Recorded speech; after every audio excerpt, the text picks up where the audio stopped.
महिला को कहा गया कि जिसने तुम्हारा रेप किया उसको लेकर के आओ, जब रेप किया उसका मेडिकल रिपोर्ट लेकर के आओ। बड़ी झांकी में 10,000 जी हिंदुओं को, सारे दलित थे। ज्योति बसु का टाइम था जी, सारों को मार के और फेंक दिया गया सुंदरबन के और क्या समंदर में।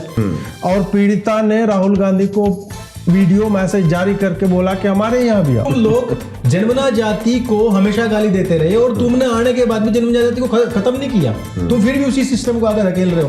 पेट में वो एमनियोटिक फ्लूइड सैक में नहीं था, वो जजों वाले फ्लूइड के सैक में था कि इसमें तो खाली जजत तो जा रहा है, इसके अंदर खाली जजत तो जा रहा है। बंगाल में अंग्रेजों ने जो कुछ किया वो हरामजादगी से भरा हुआ था। और वो गाड़ी नहीं होती एक्चुअली, क्या है ना कि वो हेल्पिंग वर्ब होता है। यस, हेल्पिंग वर्ब होते हैं हमारे, सहायक क्रिया। हाँ जी। खट्टर जी ने जो इस वक्त मचा रखा है, ये मेवात के पाप धोने का काम कर रहे हैं, क्या कर रहे हो? अकेला राकेश टिकैत जाके उनमें बैठ गया, उनके जैसी पगड़ी बांध कर, नहीं तो उससे कोई पूछने वाला है। जैसे जॉनी सिंस है, वो चाहे प्लम्बर वाला बने, पिज्जा डिलीवरी गाय बने, इलेक्ट्रिशियन बन के घर में आए आपके, फर्नीचर, उसको काम जो करना है अंत में वही करना है। भाई बोलिए, आप ही बोलिए, हम तो कुछ पूछ ही नहीं रहे। नहीं भाई, सबसे वो बोलने लगी। एक तो ये केजरीवाल बने हमारी जानकारी, सरकार को लेना आप काफी विरोध कर रहे हैं। चलो अजीत भाई का कट गया है।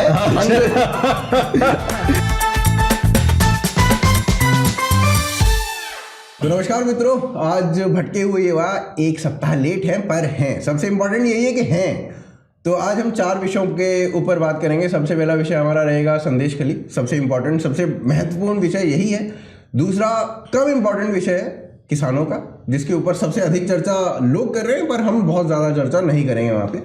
तीसरी चर्चा होगी हमारी रचित कौशिक जी के ऊपर, बहुत महत्वपूर्ण चर्चा ये भी रहेगी। और चौथी चर्चा हमारी रहेगी हल्द्वानी के ऊपर। तो सभी विषयों के लिए हमारे साथ हमारे रेगुलर दोस्त, हमारे रेगुलर मित्र बैठे हैं। सबसे पहले हमारे आचार्य जी और हमारे भ्राताचार्य जी। अनुज क्यों नहीं आए भाई आज भी? अनुज भाई साहब सुबह 8 बजे सोए हैं।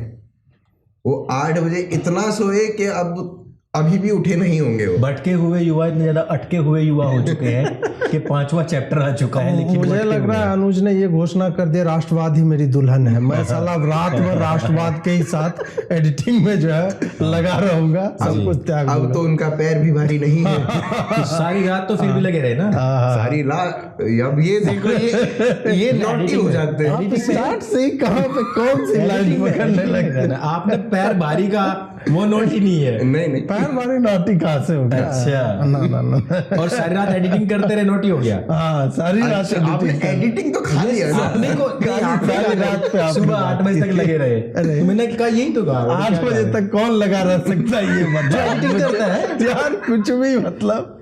पर चलिए हम विषय पर आते हैं। तो संदेश खली में अजीत भाई आपसे ये जानना चाहता हूँ, और आप ही के शब्दों में जो जिस तरीके से, जिस तर्क से आप बोलते हैं, उसी में मैं चाहता हूं कि आप बोले कि भाई संदेश खली में क्या क्या हुआ, उसका थोड़ा विस्तार पूर्वक आप वर्णन करें, क्योंकि वो न्यूज में तो बहुत ज्यादा बोला नहीं गया है।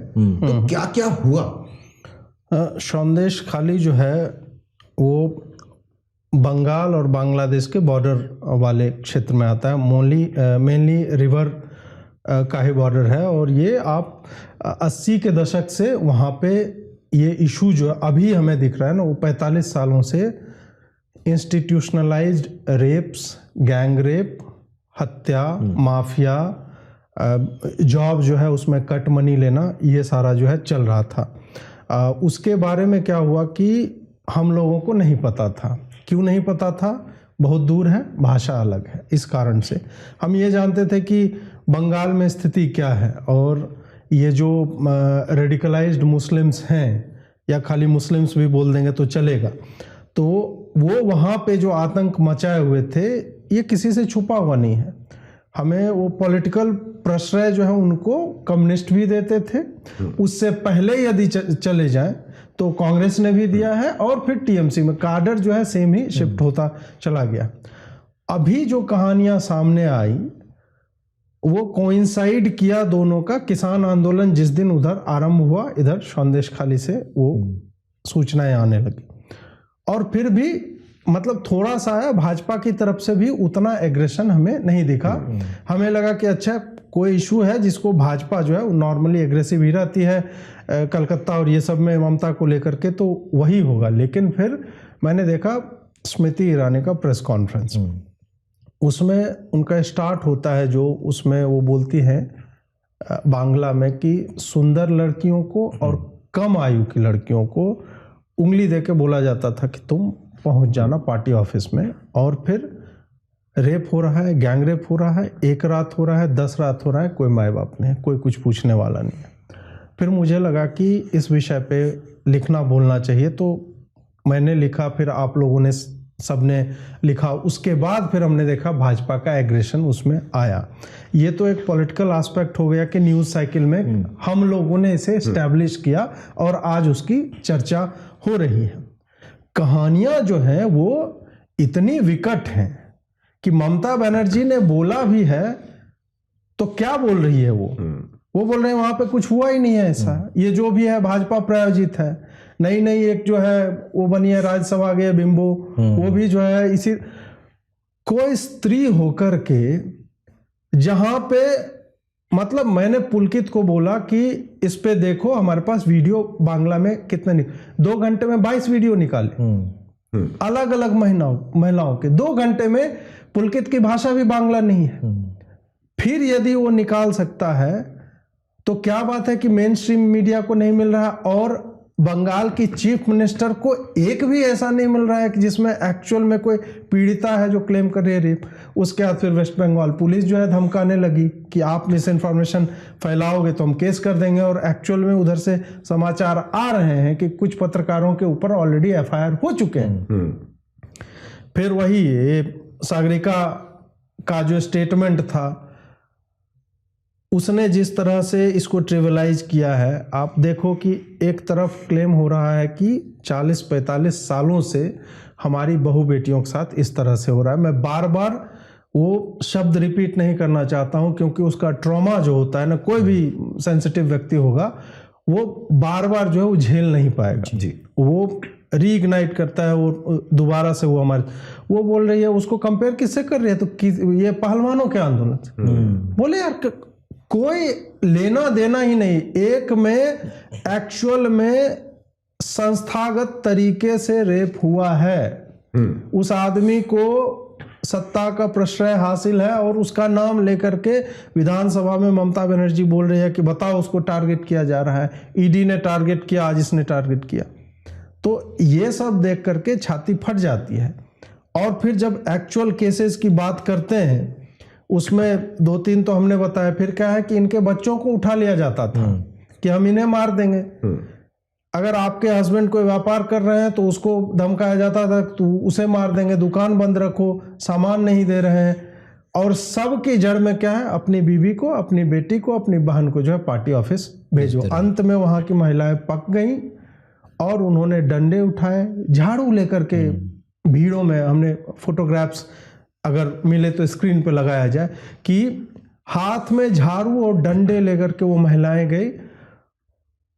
और टीएमसी का नेता क्या कह रहा है कि उसका फेयर कम्प्लेक्शन है, तो वो तो SC/ST है नहीं। ये तो जुबैर टाइप का फैक्ट चेकिंग हो गया कि उसने लाल रंग का कपड़ा पहना है लेकिन आप बोल रहे हो पिंक है, इस कारण से उस पर वो मिसलीडिंग और मिस इन्फॉर्मेशन हो गई, तो अब रजिस्टर हम नहीं करेंगे। ये हुआ। कुछ ऐसी खबरें आई जिसमें कहा जा रहा है कि हमने एफआईआर किया, एफआईआर हुआ नहीं, पुलिस कह रही है कि हमने अब लिखा है इस पे साइन कर दो। एक स्टोरी हमने मतलब उसी दिन चलाई, उसमें यह था कि महिला को कहा गया कि जिसने तुम्हारा रेप किया उसको लेकर के आओ, जब रेप किया उसका मेडिकल रिपोर्ट लेकर के आओ। ये सब सुनकर ही इतना एब्सर्ड लगता है ना, वही कि अविश्वसनीय लगता है। और ममता इसलिए संभवतः विश्वास नहीं कर पा रही है कि ऐसा हुआ भी है। जी, तो अंकुर भाई इसमें आपसे स्पेसिफिक प्रश्न मेरा ये रहेगा कि भाई जो बॉलीवुड था उसने आयशा वाला जो अरे वो आरफा बोल रहा हूँ मैं। नहीं कश्मीर में जम्मू अरे जम्मू वाला जो केस था, कठुआ केस कठुआ आसिफा। तो कठुआ वाला जो केस रहा उसमें बॉलीवुड ने प्लेकार्ड्स उठा लिए। फिर उसके बाद एक मस्जिद में भी उसी तरीके का केस हुआ जिसके ऊपर लोगों ने कहा कि भाई आप इसके ऊपर क्यों नहीं बोल रहे हो। तो उसके ऊपर गाजियाबाद में हुआ था, 9 साल की लड़की थी, पानी लेने के लिए गई थी, वहीं के वहीं मौलाना उस टाइम पे मतलब जो अपने आप से ही खुद से, क्योंकि वहां पर कोई था नहीं मस्जिद के अंदर, वो यौनाचार अपने आप से ही लगा पड़ा था। जैसे ही वो लड़की उसने देखी, उसने तुरंत ही उसको अंदर कमरे में लेके दिया और उसके साथ में यौनाचार भी किया और उसको धमकाया भी जी। जब लड़की को ब्लीडिंग होते देखी तब परिवार आया था, उस पर कोई आउटरीच नहीं, उस पर कोई आउटरीच नहीं था। तो जब ये प्रश्न पूछा गया कि आपने इस पे कोई आउटरीच नहीं किया, तो जावेद अख्तर का एक उत्तर था कि कठुआ में ना एक पॉलिटिकल पार्टी ने जो परपेचुएटर्स थे उनको पक्ष दिया, इस वजह से हमने कोई आउटरेज, इस वजह से हमने आउटरेज दिखाया। यहाँ पे तो आउटरेज दिखाने की आवश्यकता नहीं थी ना, क्योंकि परपेट्रेटर्स को इन्होंने पक्ष नहीं मिला। अब यहाँ टीएमसी जो है वो पूरा पक्ष दे रही है, रादर वहां की टॉप लीडर ममता बनर्जी खुद खड़ी हुई है, वो खड़ी हुई है कि बचाव में कि नहीं नहीं ऐसा तो कुछ हुआ ही नहीं। तो अभी आप कैसे देख रहे हैं कि भाई बॉलीवुड तो अभी भी नहीं आया, तो अब क्यों नहीं आया? भाई बॉलीवुड तो आएगा भी नहीं। दरअसल बात यह है कि उन लोगों का, अगर हम बॉलीवुड की बात करें तो उसको हम कहते हैं दाऊदवुड, और दाऊदवुड का काम यही है कि इस्लाम का प्रचार करना और उसमें जो भी चीज़ें हैं उनको सिर्फ ये कह करके डिनाई कर देना कि किसी एक व्यक्ति के द्वारा की गई एक ऐसी भूल है जिसको मानवीय भूल कह करके भूला जा सकता है। लेकिन जब हिंदू की तरफ से कुछ ऐसी चीज़ होती है तो उसको मानवीय भूल नहीं माना जाता। वो हम कह रहे हैं अपने आप को भटके हुए हुआ, वो हमें नहीं मानते हैं। वो ये कहते हैं कि जो ये लोग बोल रहे हैं ना वो फुल प्लान के साथ में और हमें टारगेट करते हुए बोल रहे हैं, लेकिन अगर वो लोग हमारे सैनिकों को मार भी दे तो भी वो भटके हुए युवा ही रहते हैं। आपने बात करी मणिपुर का, देख लो आप, मणिपुर पे महीनों तक इन लोगों ने फुल प्रोग्राम करे हैं, लेकिन उसको डिनाई कर दिया इन लोगों ने। और यहाँ पश्चिम बंगाल की बात चल रही है, अजीत अंजुम एक ट्वीट लिखता है सिर्फ, ममता बनर्जी ये बंगाल में क्या चल रहा है, एक लिंक डाल देता है, बात खत्म। उसको खुद नहीं पता है कि किसान आंदोलन कितना खतरनाक तरीके से बढ़ रहा है, पर वो उसके सपोर्ट में है। उससे पूछा जाए कि ये जो 40 लाख करोड़ रुपए जाएंगे एक्स्ट्रा, वो तेरे घर से जाएंगे क्या, या तू देगा? क्या है कि सबको अपनी अपनी रोटियां सेकनी है, हिंदू बहन बेटियों के वेलफेयर से किसी को कोई मतलब ही नहीं है। आपने बात करी बॉलीवुड की, मैं एक और आता हूं, बॉलीवुड नहीं है, तेलुगु से मूवी आई है, उसका नाम था बाहुबली। कहा जाता है कि जो स्त्रियों को इस प्रकार से टच करे तो उसकी उंगलियां नहीं काटते, काटते उसका गला। उसी एक्टर की एक और मूवी आई सलार। वो सलार का जब मैं सीन देखता हूं, उसमें भी क्या होता है, काली माता होती है, उसकी पूजा करते, और वहां पे भी एक लड़का होता है जो पतंग उड़ाता है, पतंग काट देता है, जिसकी छत पे पतंग गिरती है उसमें से युवा कन्या को उठाता है, उसके साथ में दुष्कर्म करता है। उस दिन वहां जो लड़का होता है देवा, यानी कि जो उसका हीरो है, वो उसको मारता है। मैंने कहा कि क्या बंगाल में कुछ ऐसा नहीं हो सकता कि कोई खड़ा हो सके? वहां भी वो लाल साड़ियों में बहुत सारी महिलाएं, यहां भी उन्होंने विरोध किया, लेकिन वैसी परिस्थिति नहीं बन पा रही है। हम फिल्मों से बहुत ज्यादा चीजें ले प्रभावित होते हैं हम, लेकिन जहां होना चाहिए वहां नहीं होते हैं। हम 14 फैब को खूब प्रभावित हुए, आपको पता ही है कितने सारे होटल बुक रहे, बहुत सारी चीजें बटी हैं, लेकिन वो जहां हमें लड़कियों के लिए एक्चुअल में खड़ा होना चाहिए और जहां हमें फिल्मों से सीखना चाहिए वो हम नहीं सीखते हैं। नहीं, इसमें एक चीज और है अंकुर भाई, सीखने की जो बात है, क्या होता है ना कि जब आप, ये पहला रिसर्जेंस नहीं है वहां पे, ये तीसरी बार हिंदू महिलाएं उठी हैं जी। पहली बार जब उठी थी कम्युनिस्टों का रूल था, और वहां पे भी आरएसएस के लोग या फिर इन्होंने अपना संगठन बनाया हिंदुओं ने कि एक रेजिस्टेंस जो है वो क्रिएट किया जाए। वो जब उठे और उन्होंने इनको भगाया भी वहां से, लैंड ग्रैबिंग ये लोग करते थे, उसके बाद इलीगल लोगों को बसाना बांग्लादेश से ला करके, ये सब चल रहा था। उन्होंने खदेड़ दिया, उसके बाद फिर चुन के लाए टीएमसी को, टीएमसी को चुन करके लाए कि अब ये हमारा करेंगे, क्योंकि प्रॉमिस कर रहे थे कि हाँ हम खदेड़ेंगे ये सब। टीएमसी 1-2 साल ठीक रही, उसके बाद फिर काडर तो वही है, काडर तो वही है, वही वही। मुसलमान है। हाँ पहले जो है वो ईसा लश्कर नाम का था, अब जो है कोई मूसा लश्कर हो जाएगा, बस। यही है, दोनों में कोई अंतर नहीं। उसके बाद उनका आतंक चलता रहा, एक बार और चला था ये 2019 में, वहीं पे फिर से एक हुआ था, और उसके बाद फिर जो भी लोग कर रहे थे ये काम, उसको ये शेख शाहजहां के लोगों ने उस पे ही आरोप है, 8 या 9 लोगों को मारा था, पॉइंट ब्लैंक एक की आंख में मारा था, प्रदीप मंडल नाम था, उसकी आंखें बाहर निकल आई थी, और 4 लोगों की मतलब उसका शव भी अभी तक नहीं मिला है। उसके बाद फिर से वो रेजिस्टेंस दबता है, फिर अभी अब क्या होता है ना कि आप रेजिस्टेंस करके जाओगे कहाँ, अंततः पुलिस के ही पास जाना है जी बिल्कुल। और जब रेजीम System आफ्टर ही नहीं का है। रेजीम एक ही तरह की चीज होती रहती है ना, तो लोग एक तरह से असहाय महसूस करने लगते हैं। जी। एक लंबे समय तक आप फिर शांत पड़ जाओगे, वहां का लड़का कोई उठेगा उसको गोली मार देगा सीधा। महिलाएं ही खड़ी हैं बीबी जी। आप वहां देखोगे तो पुरुष नहीं है। तो पुरुष खड़ा होगा तो पुरुष बचेगा कि नहीं बचेगा, ये भी यार बहुत बड़ा महिलाएं भी तो नहीं बच रही है ना, मैं यही कह रहा हूँ कि महिलाएं भी तो नहीं बच रही हैं, और पुरुषों का काम है महिलाओं को प्रोटेक्ट करना। जी। मैं ये कह रहा हूँ कि अगर वहां पुरुषों का इतना हंगामा देखते ना तो बात कुछ और होती। अगर हम अपनी एक लड़की की रक्षा के लिए महाभारत कर सकते हैं, रामायण कर सकते हैं, बिहार में आप देखो ना, आप किसी की बहन को छेड़ के देखो भाई, वो आपको जब तक मतलब पूरा बदला नहीं ले लेगा। आप उत्तर प्रदेश, हरियाणा, पंजाब कहीं भी देख लो, राजस्थान, गुजरात देख लो, तो मैं किसी देखो स्टेट को नहीं कर रहा हूं, लेकिन मेरे को कहीं ना कहीं ये एक कमी महसूस हो रही है फिलहाल कि जितनी महिलाएं हाथ में हथियार लेकर के, दांती लेकर के, लठ लेकर के, झाड़ू लेकर के भी चाहे जो उनको मिल रहा है वो पहुंच रही है ना, अगर उतने पुरुष पहुंच जाते हैं तो देखो मरना तो हमें है जी। भाई, कौन सा है जीवन पट्टा लेकर आया अमर होका है क्या हम, अमृत पी के नहीं आए हम, तो मरना तो है ही है, लेकिन यार वो कम से कम जो घर में बेइज्जती हो रही है उसको ना दे लो ना। हमारी आंखों के सामने ये सारे काम हो रहे हैं। अरे भी आपने बंगाल की ही बात बताई, उसको क्यों हम भूल जा रहे हैं जब उसने एक महिला कह रही है कि वो नाबालिग है, एक एक करके जाओ। हाँ, वो स्थितियां हमने देख रखी है वहां की। जी।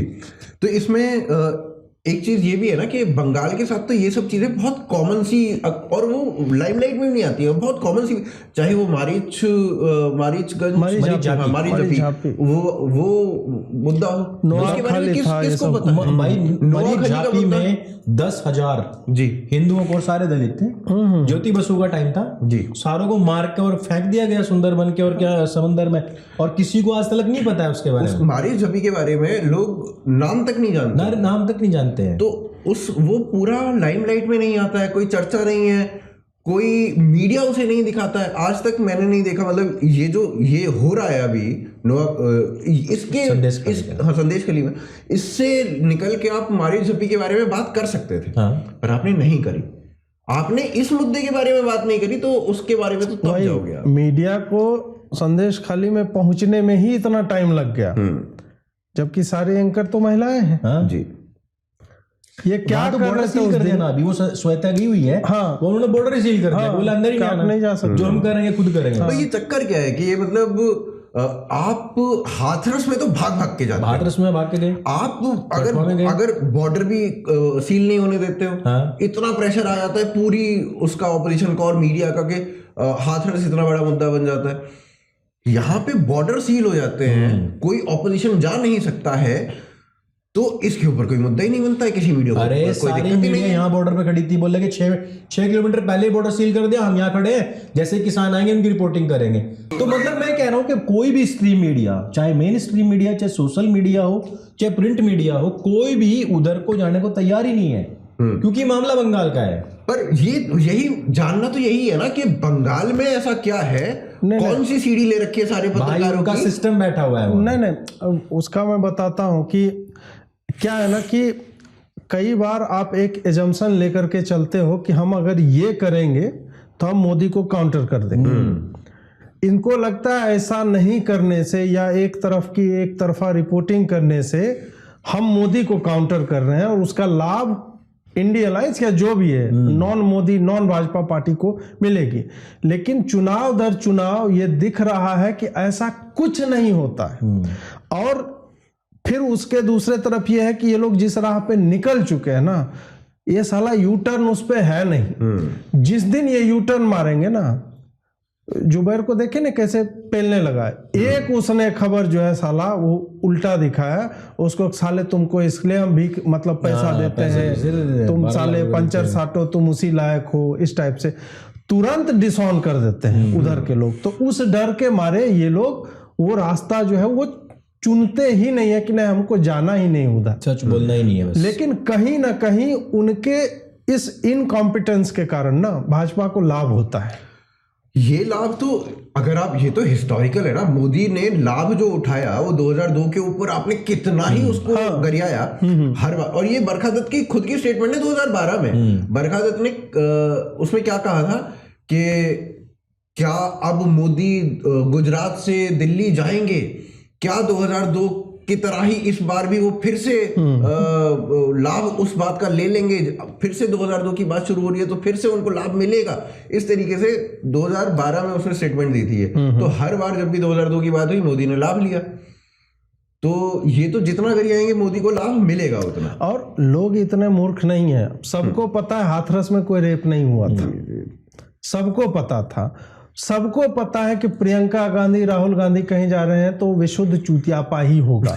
बिल्कुल, उसका कोई मतलब, इट होल्ड्स नो वैल्यू, कोई सिग्निफिकेंस उसका नहीं है। नहीं तो ये इतनी यात्राएं कर रही हैं, क्यों नहीं कुछ उसका रिजल्ट निकल के। लेकिन दुर्भाग्य यही है कि इन सब में, चाहे मणिपुर हो, हाथरस हो, हम बोल रहे ठीक है हाथरस में रेप नहीं हुआ, लेकिन कहीं तो रेप होता है। राजस्थान में हुआ था, उसी दिन हुआ था अलवर में, और पीड़िता ने राहुल गांधी को वीडियो मैसेज जारी करके बोला कि हमारे यहाँ भी आओ। राजस्थान पर 100,000 रेप के केस में भारत का नंबर 1 पे आता है, और वहां पे तो कोई गया नहीं। तो ये सब जब होता है ना तो हमें लोगों को लगता है कि यार इनकी संवेदना स्त्रियों के प्रति नहीं है। इनका पूरा, चाहे रवीश कुछ लिख रहा हो इस विषय पे, पूरा क्या है ना कि शब्दों का आपको मिला हुआ है उपहार, आप लिख सकते हैं, बोल सकते हैं, तो घुमा के तो आप कुछ भी कर दोगे जी। तो वो अच्छे शब्दों का प्रयोग करके दिखते हैं कि अरे यार इसके घर में तो लग रहा है ये तो बेटियों का आश्रम चला रहा होगा रवीश कुमार। और आज आप सुन करके, हाथरस में तो आरोप थे, सिद्ध नहीं हुए। मणिपुर में 4 महीने पुरानी वीडियो थे, हम कहते हैं कि वो घटना हुई और बहुत गलत है। लेकिन मैं जब ये उसे गलत मानता हूं तो मैं अपनी पूर्ण संवेदना के साथ मानता हूं। ये लोग जब करते हैं तो इनका पूरा रहता है, अजीत अंजुम का, रवीश कुमार का, इनका, कि हमारा टारगेट इसके थ्रू, मतलब एक नग्न बच्ची के देह पे लात रख के तो मोदी की दाढ़ी में जो खुजली करना चाहता हूं, दैट्स इट। मैं दाढ़ी का प्रयोग कर रहा हूं, आप लोग समझ जाइएगा कि मैं क्या बोल रहा हूं। तो इनकी संवेदना वही है, इनको लगता है कि उसके माध्यम से कैसे मतलब सारे तार जोड़ करके वहां तक पहुंचा जाए, उसके लिए तरह तरह के शब्दों का प्रयोग करते हैं।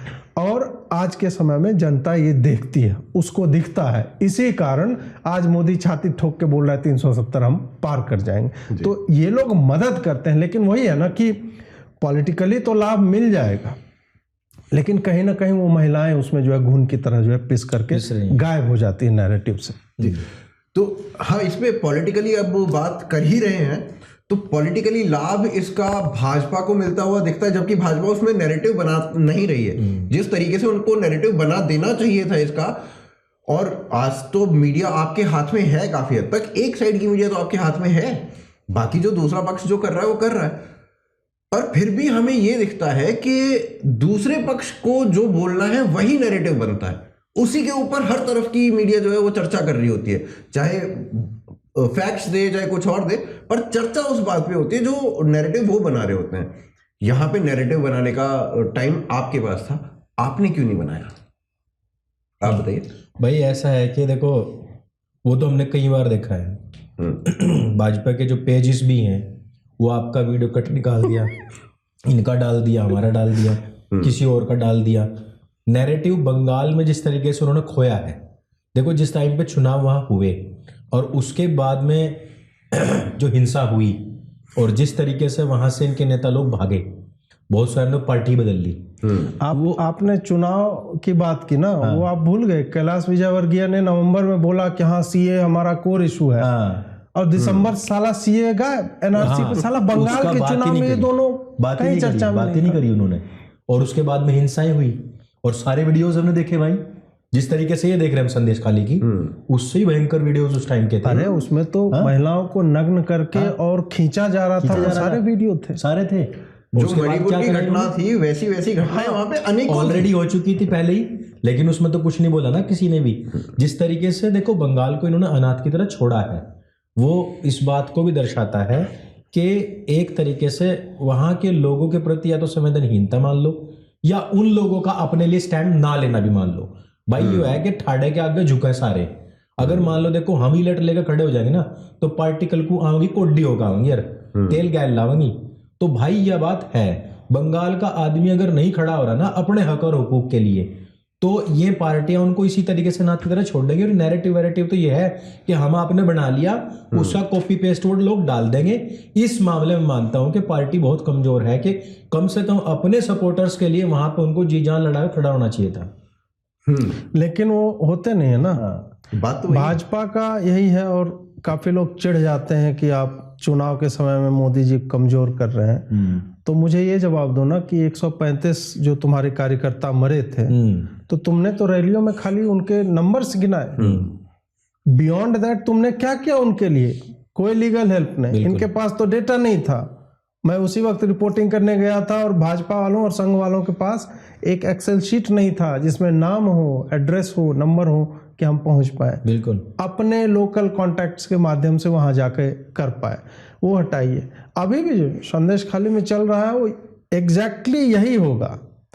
इनकी वही मैं बोलता हूँ, कहीं ना कहीं संवेदनहीनता आप जो बोल रहे हैं ना, वो कॉज एंड इफेक्ट की तरह मैं भी देखता हूँ कि बंगाल के जो लोग हैं, बाकी लोग देखिए, कोई एक जगह अशक्त हो गया, दुर्बल है, निर्बल है, दूसरा आवाज उठाता है ना। बंगाली मीडिया की नहीं बात पहुंच रही थी, हमने आपने लिखा, अब चर्चा हो रहा है ना, तो नेशनल न्यूज में बांग्ला खबरें चल रही है ना, तो हमने आवाज उठाई। तो जो बंगाल के मैनलैंड के लोग जो हैं, कलकत्ता के भद्रलोक, और मैं बोलना नहीं चाहता वो सब शब्द, तो वो लोग कहाँ हैं? उनकी कहानियां आप देखिए, रविन्द्रनाथ टैगोर और ये सब की कहानियों में स्त्रियों को लेकर के संवेदनशीलता देखिए, और यहाँ पे विचित्र संवेदनहीनता है। इनको लगता है कि नहीं सब ठीक चल रहा है। वो जब नहीं उठते हैं, वो डिमांड नहीं। आज तुम्हारा साला बॉर्डर पे तुमको झुकवा लिया ना, एक बार नहीं दो बार झुकवाया ना। तुम्हारे मिनिस्टर जा रहे हैं कि नहीं चंडीगढ़, जबकि तुम कहते कि हमको नहीं करनी है बात खत्म। बिल्कुल क्यों कर रहे हैं? तो वही आप जो बोल रहे हैं कि वो आ रहे हैं कि वो डंडा लेकर के ड्रोन में साला बॉल मार रहे हैं, पत्थर मार रहे हैं, अपना ही फूट रहा है, वो बात अलग है, दारू बट रहा है, लेकिन वो आ रहे हैं और तुमसे मनवा रहे हैं। लास्ट में मनवाया ना भाई, नहीं कर रहे, लास्ट में मनवाया। 1 साल तक पढ़ने के लिए हिम्मत चाहिए। 1 साल रहे, वो पाड़े में रहे, सर्दी में रहे, बरसात में रहे, बॉर्डर उन्होंने बिल्कुल सीज कर दिया। मैं वही कह रहा हूँ कि देखो, मैं किसी पार्टी की या नरेंद्र मोदी की, उनका मैं नहीं कह रहा हूं, लेकिन जो उनका बंगाल में छोड़ा हुआ कैडर था, वो जो लोग गए थे वहां महासचिव बन के, अध्यक्ष बन के, उन लोगों ने क्या किया? और फिर उससे भी बड़ी बात कि वहां के लोगों ने क्या किया?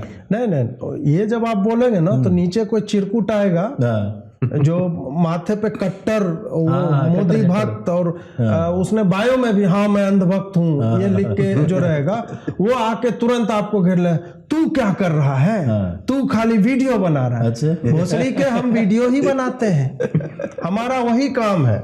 नहीं घर आ जाओ, अब किसान आंदोलन है तो हमसे एक्सपेक्ट करो हम साला कुदाल लेकर के जाए? भाई वो किसान काम करेगा, मैं मीडिया पर्सन हूँ। ये नहीं है कि हम वीडियो बना रहे हैं, वीडियो हमारा बनाना काम है, लेकिन वीडियो के साथ साथ हम नैरेटिव बना रहे हैं, देश जागरण का काम भी कर रहे हैं। और तीसरी बड़ी बात कि हम अपनी जान को, और अभी रचित के साथ जो हुआ वो सबको पता ही है ना, बिल्कुल, हम अपनी जान को भी लेके घूम रहे हैं कि लेकिन वो कट्टर राष्ट्रभक्त नहीं मानेगा। नहीं बात उसके लिए है कि नहीं तुम जमीन पे क्यों नहीं, वो भी साला जमीन पे नहीं है, वो अपना 5x का लगा, हाँ, नाम भी दूसरे का चेंज करके बैठा हुआ है। 3x5 के कमरे में बैठ के अंगूठे से ही वो भी लड़ रहा है पूरी लड़ाई। कह रहे हैं घर आ जाओ, हम FIR फतवे हमारे खिलाफ जितने हैं और जान से मारने की धमकियां जितनी हैं, सही बात, और जितने ATS रिपोर्ट हम सब दिखा देंगे।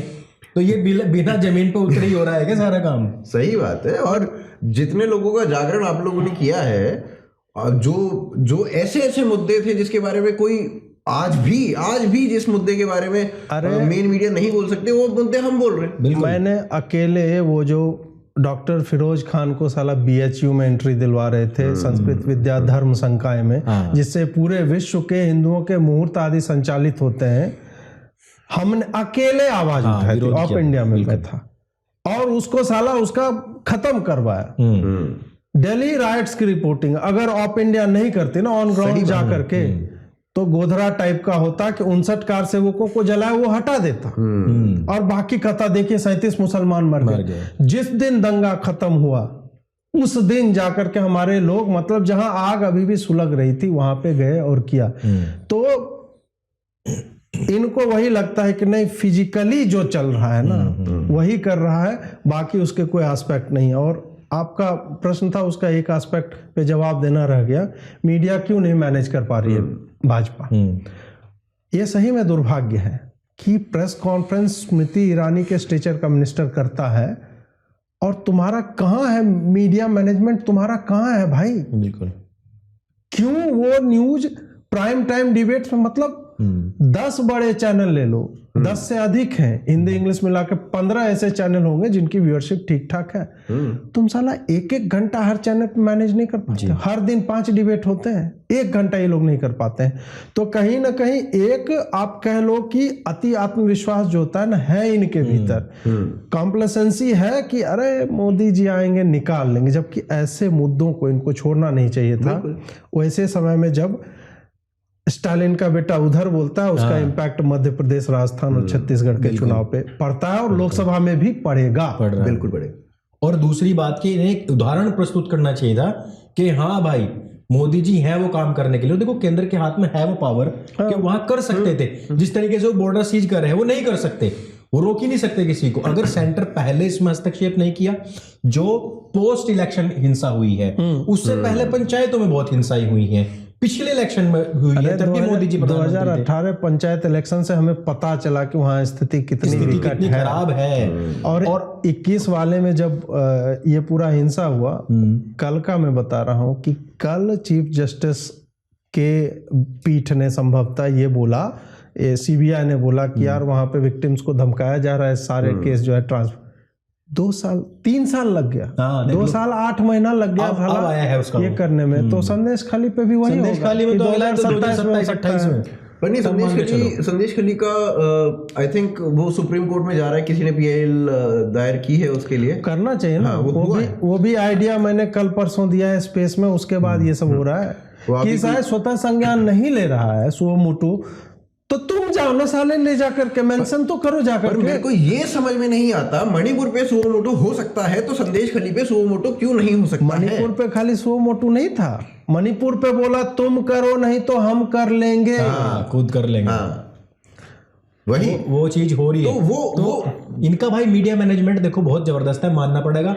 जो आपने कहा था कि कम से कम इनके पक्ष के तो है कुछ, भाई वो क्या कहते हैं, अरे मंदिर बंद तो गया, हॉस्पिटल जाने की क्या आवश्यकता है, ये तो इनके पास में मुद्दे हैं। भाई ये करते क्या है, फालतू की बात करते हैं। बहुत मैंने देखा है, अगर वो लोग मुद्दा उठाते हैं ना तो कोर से उठाते हैं। उन्होंने हाथरस का उठाया, कठुआ का उठाया, और इन्होंने आपका कहाँ की बात करते, नागालैंड नहीं, मणिपुर का मुद्दा उठाया, तो कोर से उठाया और इतना जबरदस्त करके उठाया कि हर व्यक्ति उसी पे ही बोल रहा है। हर व्यक्ति बोलता है उसके ऊपर। आप संसद में बुलवा दे रहे हो, संसद में बुलवा देते हैं। संसद में बुलवा दिया ना, आपने मनवा के माना ना, फोर्स था वो। तो ये नहीं था कि वो बोलना चाह रहे थे, वो बुलवाया आपने उनसे। 2 संसद सत्र उसके लिए बर्बाद कर दिए गए एक विषय पे, और तुम यहाँ पे एक केस फाइल नहीं कर पा रहे। देख लो। और तुम्हारी औकात ये है कि चीफ जस्टिस ऑफ इंडिया तुम्हें बोलता है कि you can not force me, मैं देखूंगा। बाकी में खुद बोलता है कि हम देख लेंगे, और यहाँ पे बोल रहा है कि हाँ देखेंगे। कोई एडवोकेट आलोक करके थे उनके साथ, ये कल ही की घटना है। तो ये मतलब हम तो न्याय की मूर्ति मानते हैं ना चीफ जस्टिस को, तो भाई वो स्वतः संज्ञान मणिपुर में ले सकते हैं, तो अभी क्यों नहीं ले सकते? अभी क्या दिक्कत आ रही है?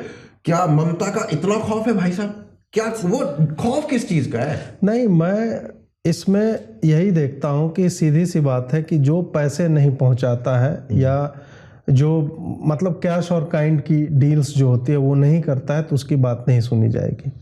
जुडिशरी को देख करके लगता तो यही है, क्योंकि एक ही विषय पे एक ही संस्था के वही जज खेरी गांव के 1 लाख डिस्प्लेस हो रहे हैं तो उसको बोल रहा है कि encroachers can not seek refuge of law, और हल्द्वानी जो है उसमें बोल रहे हैं कि यार 7 दिन में तुम 50,000 को कैसे डिस्प्लेस कर दोगे। आज देख लो उन्होंने क्या कर दिया। सेम संस्था है और इनका जो है संपत्ति का ब्यौरा वाला पन्ना जो है ब्लैंक है। तो ये जो ज्ञान इलेक्टोरल बॉन्ड्स पे ही लोग दे रहे थे कि कौन पैसा दे रहा है हमें पता चलना चाहिए, उनकी राइट टू एनोनिमिटी या सीक्रेसी कंपनी की, it gets trumped by right to information of citizen. उनको जानने का हक है कि हमारी पॉलिसीज कौन प्रभावित कर रहा है। तो भाई जुडिशरी भी तो हमें भी एक तो चाहिए वही है, हमें भी तो हमारे फैसले क्यों प्रभावित हो रहे हैं कि क्यों आखिर वही आदमी सो मोटो नहीं ले पा रहा है। नहीं, मेरे को एक बार तो कई बार ये भी लगता है कि भाई सेम कॉन्स्टिट्यूशन, हर एक जज ने सेम ही कॉन्स्टिट्यूशन पढ़ा होगा, ठीक है। अब सेम ही कॉन्स्टिट्यूशन पढ़ने के बाद एक जज कहता है कि ये वाला डिसीजन ले लेते हैं, दूसरा जज कहता है कि नहीं नहीं इसके टोटल ऑपोजिट वाला ले लेते हैं, तीसरा जज कहता है नहीं नहीं ये दोनों ही गलत है, मैं सही हूं, कुछ और नया ले आता है। तो भाई सेम कॉन्स्टिट्यूशन से सेम धारा पढ़ने के बाद आप अलग अलग चीजें कैसे ले आते हो? उसी में ही आप ही एक व्यक्ति हो, इनके लिए अलग फैसला और मेरे लिए अलग फैसला एक ही अपराध में, तो वो कैसे कर लेते हो भाई?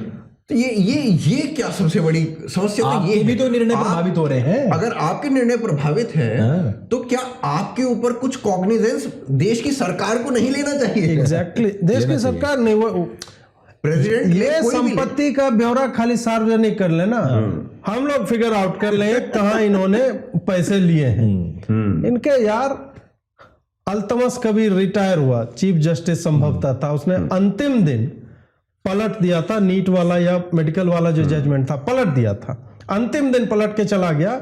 उसके बाद दूसरा जज आता है, फिर बेंच बैठती है, वो उसके फैसले को पलटती है।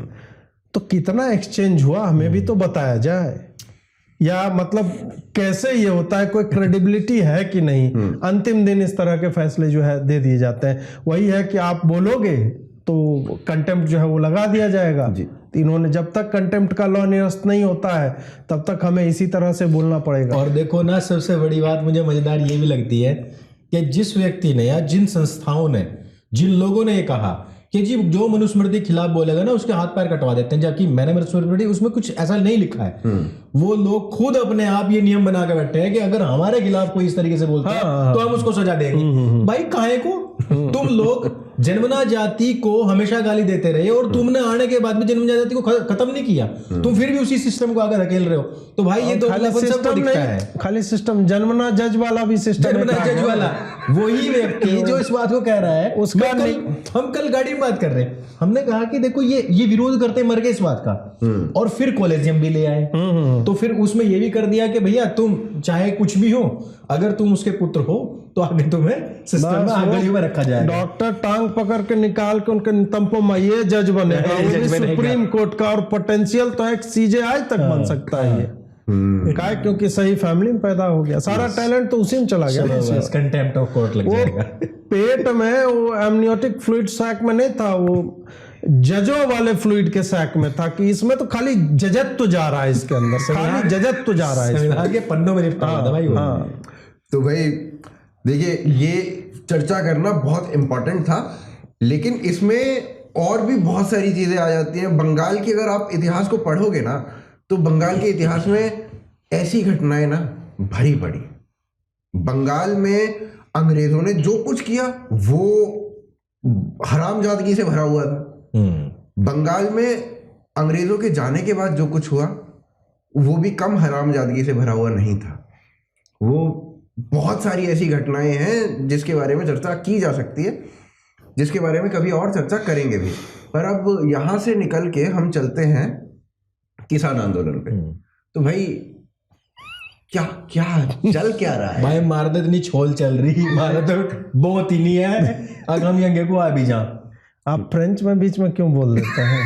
छौल नहीं अरे भाई मतलब हमें समझ में ये नहीं आया। हरियाणवी मतलब क्या है ना, बिहारी आदमी को हरियाणवी फ्रेंच लगती है। इतना सोफिस्टिकेटेड है ना उसका लैंग्वेज।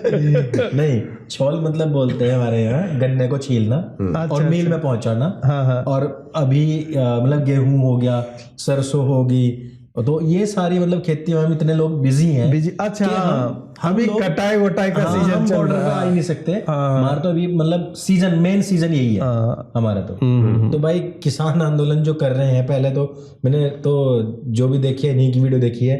और मजेदार बात ये है कि मैंने पहले देखा अजीत भाई का वीडियो, उसके बाद में कोई पाठशाला में बता रहा है उसी आंकड़े को, अच्छा वो कोई वाला। हाँ कोई डीएनए में बता रहा है, कोई ब्लैक एंड व्हाइट में बता रहा है, वो आंकड़े अब आ रहे हैं। मैं कह रहा हूं कि महत्वपूर्ण चीज ये है कि अगर देश का जीडीपी ही सारा 45 लाख करोड़ रुपए है और 40 लाख करोड़ हम उसमें बांट देंगे, बजट सॉरी बजट जो है हमारा साल का जो बजट है, तो अगर उसमें बांट देंगे तो भाई हम खाएंगे क्या? नहीं नहीं, वो बांटने की बात थोड़े बोल रहे हैं। किसान है ना, आपने टिकट का फॉर्मूला सुना कि नहीं? वो नहीं सुना मैंने। 3 क्विंटल गेहूं का दाम 1 तोला हाँ, तोला सोने के बराबर होना चाहिए। 65,000 रुपए चल रहा है। सोचो, मतलब यही मैं बोल रहा हूँ कि जो लोग एमएसपी को सपोर्ट कर रहे हैं ना, अपना 2 बार कटवाते हैं।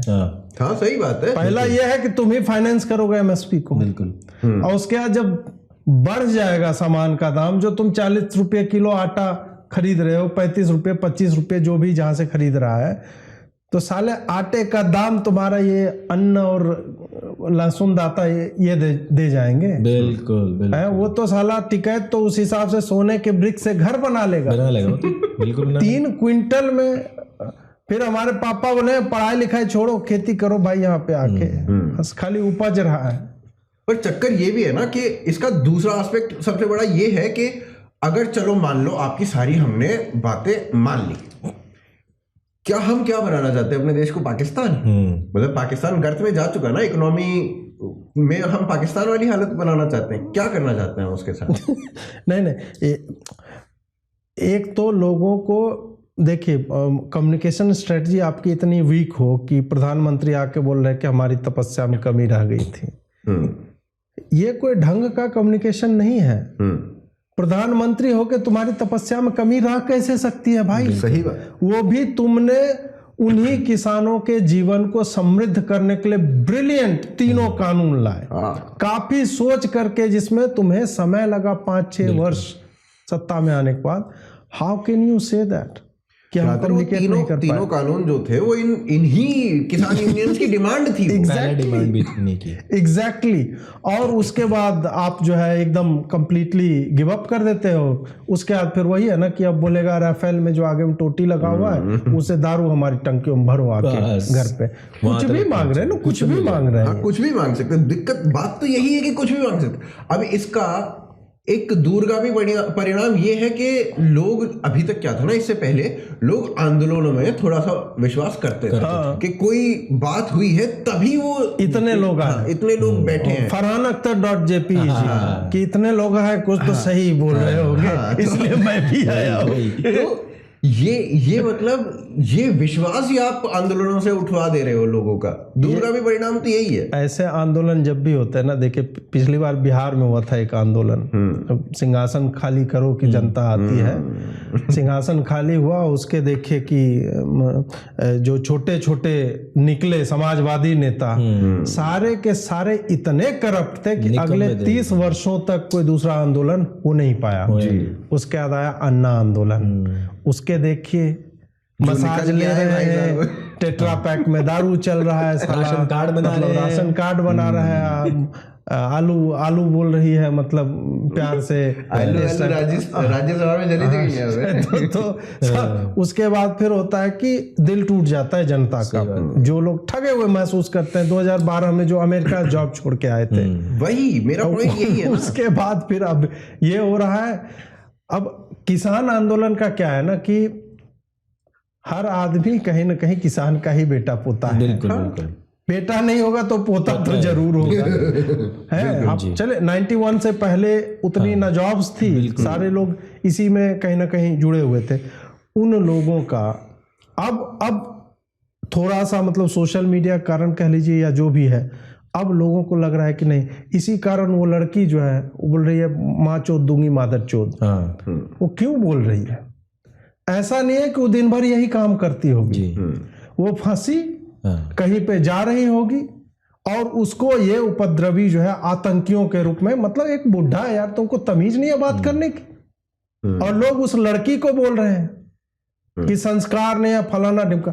संस्कार तो गौस और रियाज है, साला कत्ता लेकर के आ रहा है। संस्कार तो तुम्हारे मुल्ले मौलवियों के हैं जो 7 साल के बच्चों का रेप करते हैं, वो संस्कार है।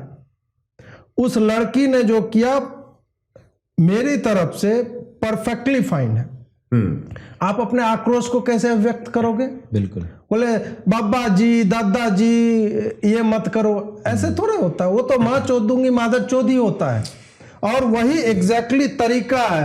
ये दोनों उंगली खाली दिखाओ ने डाल दो अगर डाल सकते हो तो। मेरा तो यही है भाई, मेरा भाई पूर्ण हुआ ना, समझ में। दिल्ली में देखो 11 लोग मर गए जी, दमकल वहां पहुंच नहीं पाया। हाँ, उन्होंने कहा कि वहां पूरे में जाम लगा पड़ा है। वो लड़की के सामने क्या समस्या हम नहीं जानते। सही बात है। वो दोनों की दोनों लड़कियां ही थी उसमें जी। किसी को कहाँ पहुंचना है, किसी का मरा पड़ा है, अंत्येष्टि में पहुंचना है या किसी बीमार को ले जा रहे हैं, हमें क्या पता है।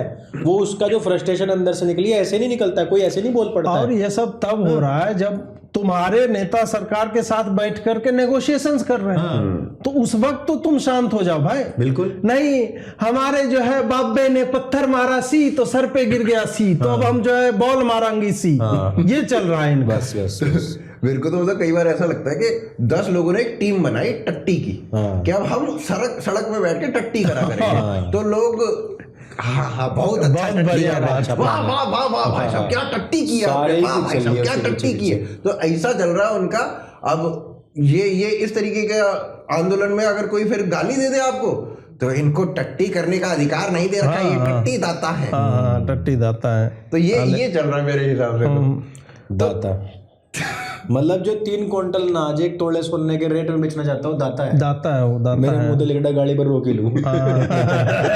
आप तो रोक ही लो, आप तो रोक ही लो, नहीं तो आचार्य शब्द का अपमान हो जाता है भाई साहब। नहीं हमारे यहाँ तो मतलब देखो ऐसा है ना, आचार्य तो बाद की बात है, पहले तो हम मुझे फना करके ना, तो वहां तो गाड़ी तो मुंह तक नहीं, सांस एक्सेल, और वो गाड़ी नहीं होती एक्चुअली। क्या है ना कि वो हेल्पिंग वर्ब होता है। यस, हेल्पिंग वर्ब होते हैं हमारे, सहायक क्रिया। हाँ जी।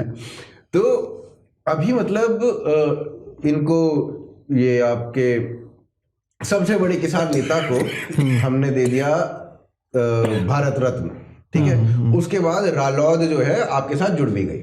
अब रालौद आपके साथ जुड़ गई तो आपने सोचा होगा कि किसान जो कम्युनिटी है वो अब इस तरीके की चीजें नहीं करेगी, जबकि इस तरीके के अंदेशे लगाए जा रहे थे पहले से ही कि ये होने वाला है। उसके बाद भी ये हो जाता है। तो भारत रत्न का क्या हुआ और रालौद का क्या हुआ, वो उसका कोई इम्पैक्ट है? हाँ नहीं, अब एक तो भारत रत्न को लेकर के ठीक है, जिसको भी मिला डिजर्विंग है। हाँ, बिल्कुल ठीक है।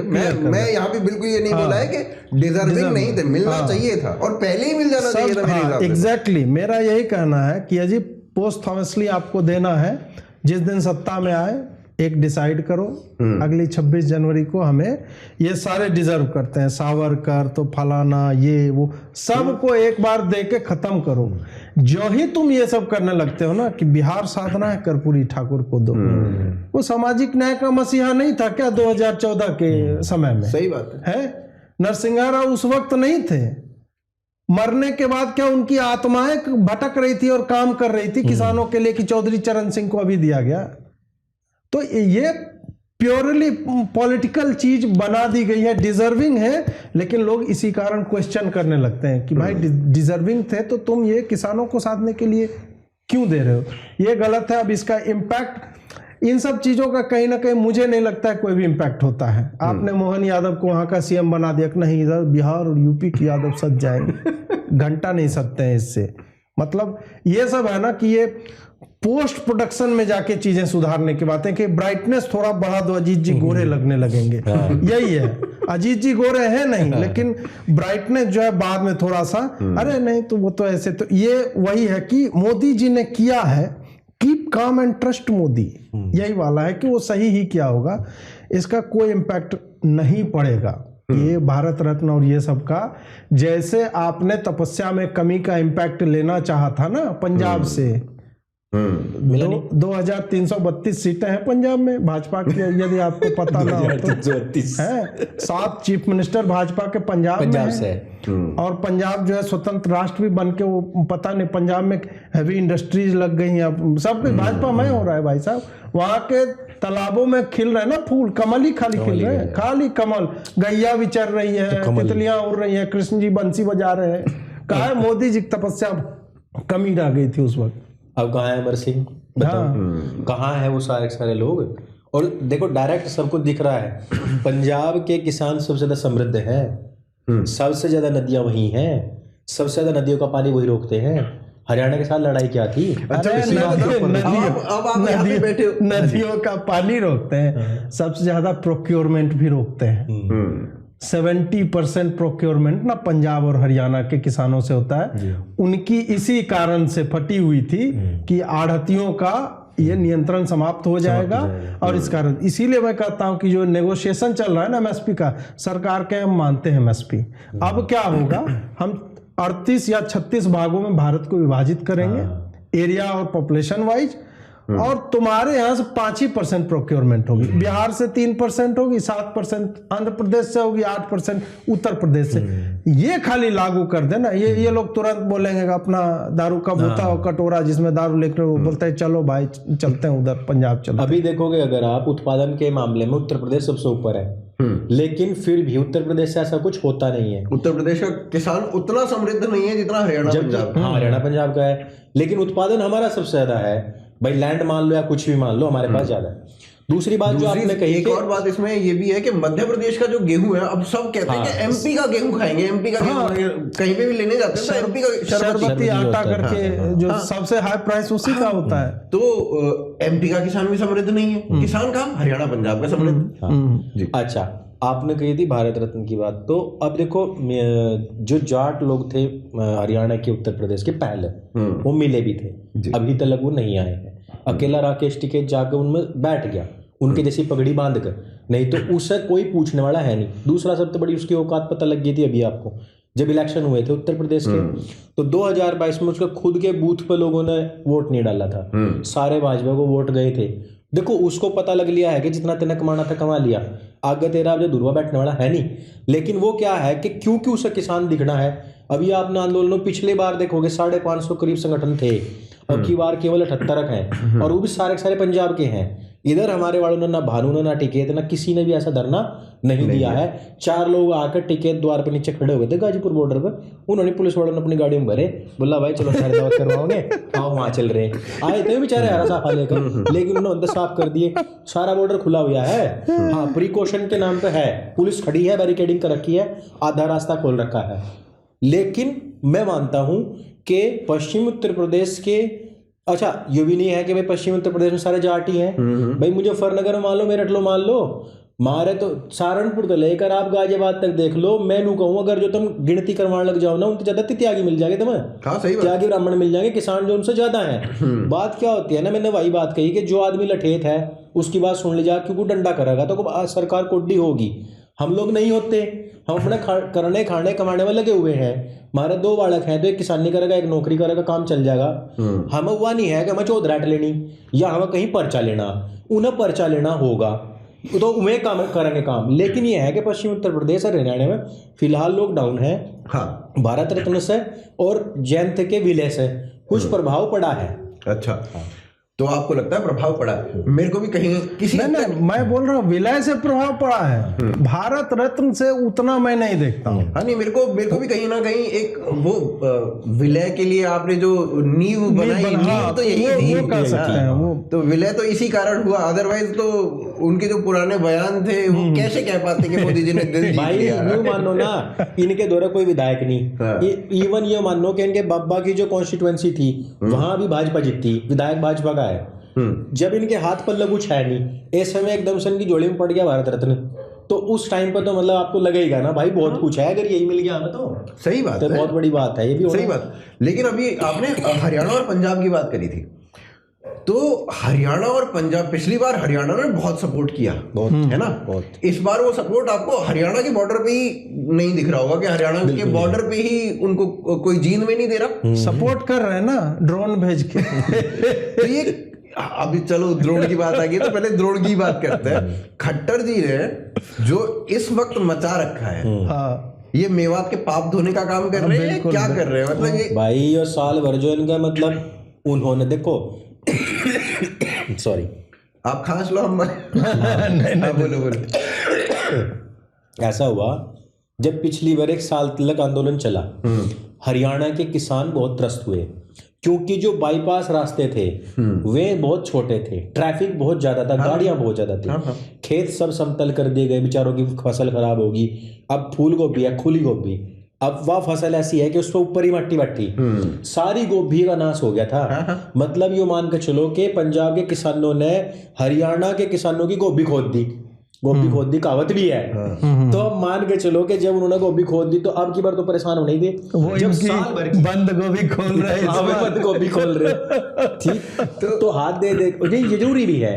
पिछली बार क्या हुआ ना भाई साहब, हरियाणा का किसान बहुत त्रस्त हुआ, हरियाणा के बॉर्डर पर लगी हुई फैक्ट्रियां त्रस्त हुई हैं, पूरा बहादुरगढ़ का जितना भी मतलब इंडस्ट्रियल एरिया सारा बंद था, सारी दुकानें। अरे एक ने भी तो ट्रेडर्स एसोसिएशन ने बोला, उसने बोला कि भाई हमारा शायद जूते की मैन्युफैक्चरिंग, सारी उन्होंने बोला 20,000 करोड़ का नुकसान हुआ। बोले 4 लाख लोग काम करते हैं उस पूरे में। बिल्कुल, ये तो एक इंडस्ट्री है, एक इंडस्ट्री है। इसमें क्या था ना, मतलब पहले क्या हुआ था, चाइना का माल सारा आ रहा था, मतलब इसका ये तो प्रोडक्शन नहीं कर पा रहे थे, तो सारी चीजें नहीं कर पा रहे थे जी।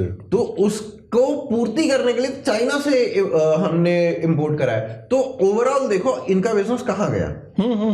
और वो अगर एक बार मार्केट बना लेते हैं, अगर मैं इनसे खरीदने लग जाऊं एक बार, तो मैं फिर इनसे ही खरीदता रहूंगा, मेरे को क्या दिक्कत है कि मैं वापस आपके पास आऊं। तो वो वाली बात है कि आपकी एक एस्टेब्लिश्ड मार्केट जो है वो खत्म करके आप दूसरे देश की मार्केट को दे रहे हो। हाँ, पंजाब की तो जो इंडस्ट्री थी चलती रही, उसको तो कोई मतलब ही नहीं था ना। पंजाब में तो क्या ही इंडस्ट्री बंद हुई तो हरियाणा की, बंद हुई तो दिल्ली की हुई ना, और ये सबसे बड़े प्रोडक्शन निकलते हैं यहाँ से, वही सारा कुछ एंड हो गया। और थोड़ा दोगलापन भी है इनका।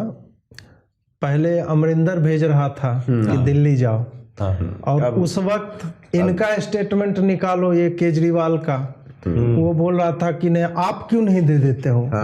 उसके बाद भगवंत मान जो है वो आए, उन्होंने बोला हमने तो भाई 22 के 22 फसलों विच जो है एमएसपी देनी सी, अब देनी सी, हमारे पास प्लान भी सी, तो प्लान कहाँ फोल्ड करके रख लिए तुमने, किधर है वो प्लान। तो इनका तो पूरा इसके ऊपर ही चला था ना कि हम सबका एमएसपी जो है वो पंजाब सरकार देगी। अब आप पुलिस को खुला दे रहे हो कि नहीं जाने दो पुलिस कह रही है जाओ कोई बात नहीं। और एमएसपी यार आप सोचो, ये बोल रहे हैं एमएसपी 23 फसलों पे दे दो, एक फसल है चावल, साले कतरनी पे भी उतनी एमएसपी होगी जितनी बासमती पे होगी। चावल की कितनी वैरायटी तो एक आदमी अपने घर में रखता है।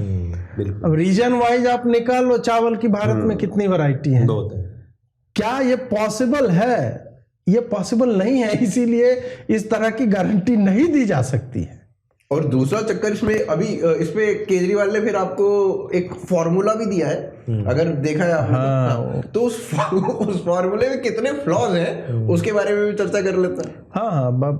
तो केजरीवाल का बेसिकली फॉर्मूला ये है कि 18 लाख करोड़ का एमएसपी आएगा, तो आप उसे प्रोक्योर कर लो, और प्रोक्योर करने के बाद उसको आप बेचो, वहां से पैसा कमा लो। किसी साल में आप कम पैसा कमाओगे, किसी साल में आप ज्यादा पैसा कमाओगे, इवेंचुअली आप 10 साल के अंदर आप जो है ब्रेक इवन कर लो। साला अपना जो दारू वाला सिस्टम चला रखा उसी समझ रहा है बोला अभी तो दारू बेच ही रहे हैं, कभी को हम मुनाफा हो जा, कभी महाराज जेल चला जा, कभी नुकसान भी हो जाएगा। बेचारा कितने के घर थामेगा। मैं तो कह रहा था पता नहीं कौन सी फिल्म देख रहा था, आदमी मरते जा रहे हैं उसमें, अरे वो आर्या वेब सीरीज, सबके आदमी मरते जा रहे हैं, वो उसका बालक भी थामा, उसका बालक भी थामना, सूरज के बालक भी वही थामेगी, उसकी जो सहेली मर गई उसके बालक भी वही थामेगी। मैंने कह रहा केजरीवाल सारे घर वाली ना थामन लग जाएगा, कह रहे भाई तू भी जेल जाता, तेरे परिवार की सारी सुरक्षा मैं करूंगा। केजरीवाल जी अरे मैं क्या बोल रहा था, मैं भूल गया। केजरीवाल जी के फॉर्मूले पे बात कर रहे थे। हाँ तो बेसिकली इसमें एक फ्लॉ तो सबसे बड़ा तो यही है कि भाई अब वो प्रोक्योर करोगे कोल्ड स्टोरेज या कोई स्टोरेज, कोल्ड स्टोरेज ना भी तो कोई दूसरा स्टोरेज चाहिए, उस स्टोरेज का खर्चा होता है और वो खर्चा जो होता है वो कितना खर्चा होगा वो आप उसके बारे में सोचिए। अब उसके बाद आपने बेचना है, बेचने में समय लगेगा, कितना समय लगेगा? और सरकार किसको बेचेगी? हाँ। सरकार अभी जितना प्रोक्योर करती है, सरकार के साइलोज भरे हुए हैं। फिक्की के गोदामों की फोटो सही देखी बात है? सही बात है। माल गोदाम में साला जाता नहीं, वहाँ चूहे जो फाड़ फाड़ के खा जाते हैं और चूहा भी साला खरगोश के साइज का हो जाता है, वो इतना वो गेहूं खा खा करके। तो गवर्नमेंट की रिक्वायरमेंट है ना कि हमें इतना चाहिए। और वो भी अभी भारत में इतना हो गया है कि मोदी जो है 81 करोड़ लोगों को फ्री में दे रहा है, फ्री में दे रहा है। अब तुम चाहते हो कि ये जो ऑलरेडी है इसके ऊपर और भी प्रोक्योर करके रख लिया जाए।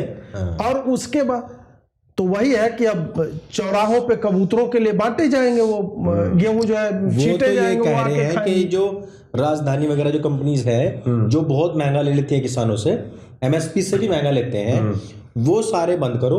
अब सरकार खुद बैठे आड़ती बनकर, दुकानदार बनकर खुद पैकिंग करे, सरकार को और कोई काम नहीं है ना, और बस बेचे, बस यही काम। तो फिर भाई इंडस्ट्रीज या कंपनीज होती किस लिए है? देश में केवल सरकार ही सब कुछ कर ले, फिर तो सरकार सब कुछ कर सकती है। बिल्कुल, कोई अर्थ है इस बात ये का? चाह रहे हैं कि सरकारी धंधा जो पहले की तरह था ना वही सब वापस आए। कट मिलता है ना, उसमें कितना पैसा इधर उधर होगा, कितनी चीजें और क्या हुआ?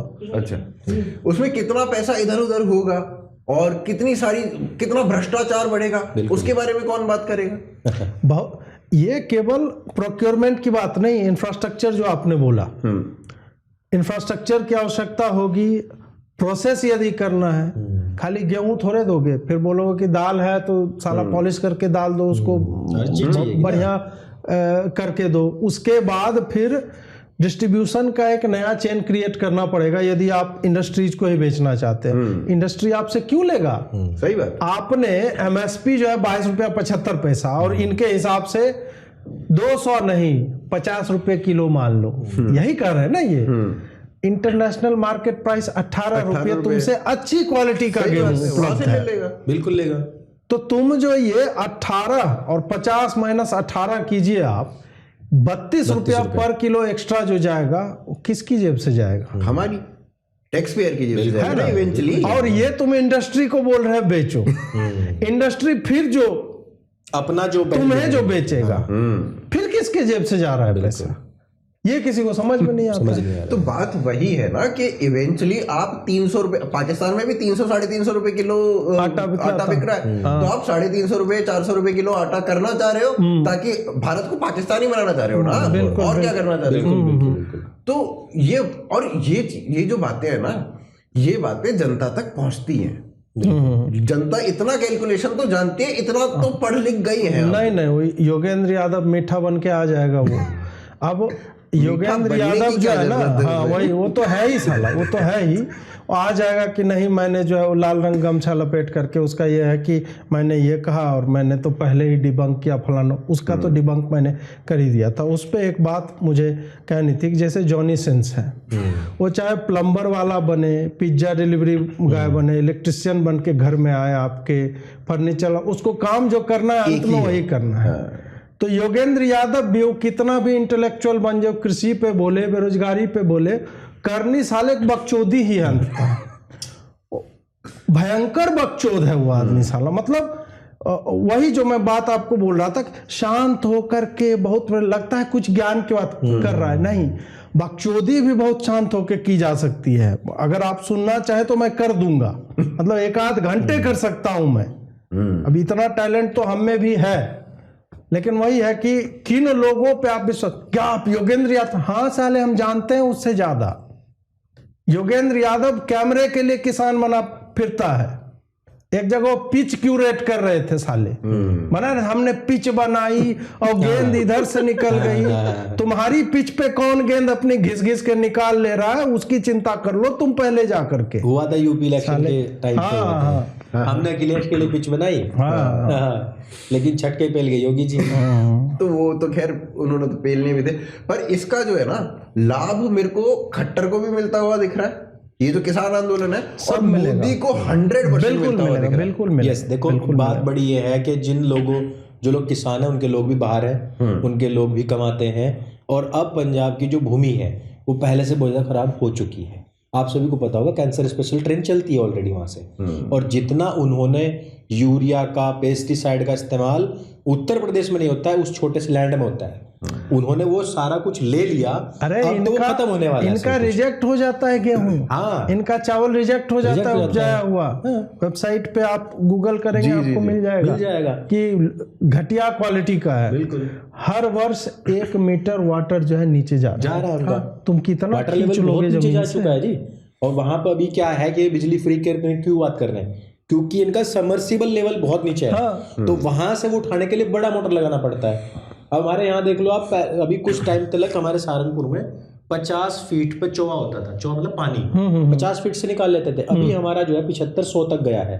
अच्छा, लेकिन अभी से ही वहां के लोग जो है इस बात के लिए अवेयर हो चुके हैं कि भाई हमें आगे क्या करना होगा कि हमारी भूमि ज्यादा दिनों तक चले। पर आप तो खैर गन्ने की खेती करते हो, तो वो तो वैसे भी पानी सबसे वाटर इंटेंसिव क्रॉप है। वो तो वैसे भी पानी ज्यादा पीता है, तो आपका तो वैसे भी वाटर टेबल जो था वो नीचे जाना ही था। जाना उधर से पंजाब की अगर बात करें तो पंजाब में आज से मेरे ख्याल 120 तो मैंने सुना था, 120 पे वाटर टेबल जाता है। वो पुराने टाइम की बात है, ये 2009-10 के आसपास मैंने सुना था 120 जा चुका है। अभी कितना है वो मेरे को देखना पड़ेगा। हरियाणा में 200, 250 के आसपास है फिलहाल। पंजाब में तो और भी नीचे जा रहा है। नीचे होगा। तो वो जब ये पंजाब 5 दरियाओं का, 5 नदियां यहाँ से निकलती हैं, वहां का वाटर टेबल का ये हाल है, तो फिर बाकी जगहों की हम क्या ही बात करें। और आप ये देखो कि अभी बुंदेलखंड में जो खेती है उसमें पहले बड़े बुरे हाल थे, लेकिन अब अच्छे तौर तरीके इस्तेमाल करने से वहां खेती बढ़ाने की कोशिश हो रही है। वहां के लोग हैं, राजस्थान में आप जाकर देखोगे जो इजरायली तरीका है इरिगेशन और ये सब, पॉलीथीन का जो हाउस बनाते हैं और ड्रिपिंग सिस्टम है, उससे वो लोग खेती कर रहे हैं। ये तो खेती इजरायली तरीके से, तो अब ड्रोन से अश्रु गैस भी फेंके जा रहे हैं। वो तो देखो परेशानी। इंडिया में ना एग्रीकल्चर के प्रैक्टिसेज इतने खराब है ना, खास करके सिंचाई को लेकर के बहुत ज्यादा खराब है। फ्लड इरिगेशन कहीं नहीं चलता है। हम लोग है कि नहीं पूरा डुबा दो, साला डुबाओगे तो वो बच्चे को बाल्टी में डुबाने जैसा हो गया। बिल्कुल। सीड को उसको चाहिए मॉइस्चर चाहिए, उसको पानी नहीं चाहिए कि तुमने फ्लड कर रखा है। तो जितना पानी हमें देना उसका 3 गुना 4 गुना हम डालते हैं अपने खेतों में, तो उस कारण भी गुणवत्ता खराब होगी। और उसके बाद उसको बूस्ट करने के लिए तुम्हें खाद डालना पड़ेगा। उसके बाद उसकी गुणवत्ता दूसरे तरह से प्रभावित होती है। तो ये सारी चीजें हैं। खैर इसमें हमें मणिपुर का मॉडल अपनाना चाहिए। इसी के लिए मोदी जो है सॉइल टेस्टिंग का कॉन्सेप्ट लेके आया। मोदी ये 3 कानून लेकर के आया कि भाई कॉर्पोरेट्स इन्वॉल्व होंगे, जमीन दे दो, पैसा ले लो शुरू में ही। सही बात है। और उसको आलू उगाना है, साला टमाटर वो देख लेगा सॉइल टेस्ट करके, नई चीजें लाएगा। हो सकता है तुम्हारे गांव में 5 खेत से चालू किया 50 तक जाएगा, वहीं एक प्रोसेसिंग यूनिट लगा देगा। एक बात जो मुझे नहीं पता समय कितना देर हो गया भाई, एक साथ ना भी है समय। तो मैं बोल रहा था, एक जो मोदी पे आरोप लगता है कि तुमने कहा था किसानों की आय जो है दुगनी हो जानी चाहिए। तो किसान की आय ऐसे थोड़े दुगनी होगी कि हमारे आपके पापा बैठे रहे घर में उसी तरह से कुदाल चला रहे, खेत जोत रहे, बो रहे और दुगनी हो जाएगी। बस वही कह रहे ना, उसने कहा था कि भाई जो तुम दूध बेच रहे तुम पनीर बेचो, सही बात है। टमाटर की जगह सॉस बना के बेचो। सही बात है, बहुत सही बात है। प्रोसेसिंग नहीं करोगे दुगनी कैसे हो जाएगी? हो जाएगा ना, प्रति महीने 10,000 रुपए डाल लो। बात वही है ना, हरी मिर्च की कीमत कम है, लाल मिर्च की कीमत ज्यादा है। तो उसको राइप होने दो भाई, उसके बाद तुम बेच लेना। हाँ, अगर आप राजीव गांधी है तो आप दूसरे तरह से खेती कर सकते हैं। चलिए, तो अब यहाँ से किसानों से हटके आते हैं अपने भाई के ऊपर, रचित कौशिक जी। रचित भाई को अरेस्ट कर लिया गया और केजरीवाल सरकार के द्वारा ऐसे मुद्दे पे अरेस्ट हुआ जहां पे कोई उनका बनता ही नहीं था। मतलब ये जो आपकी FIR थी वो दर्ज थी नो कन्वर्जन नाम के एक ट्विटर हैंडल के ऊपर।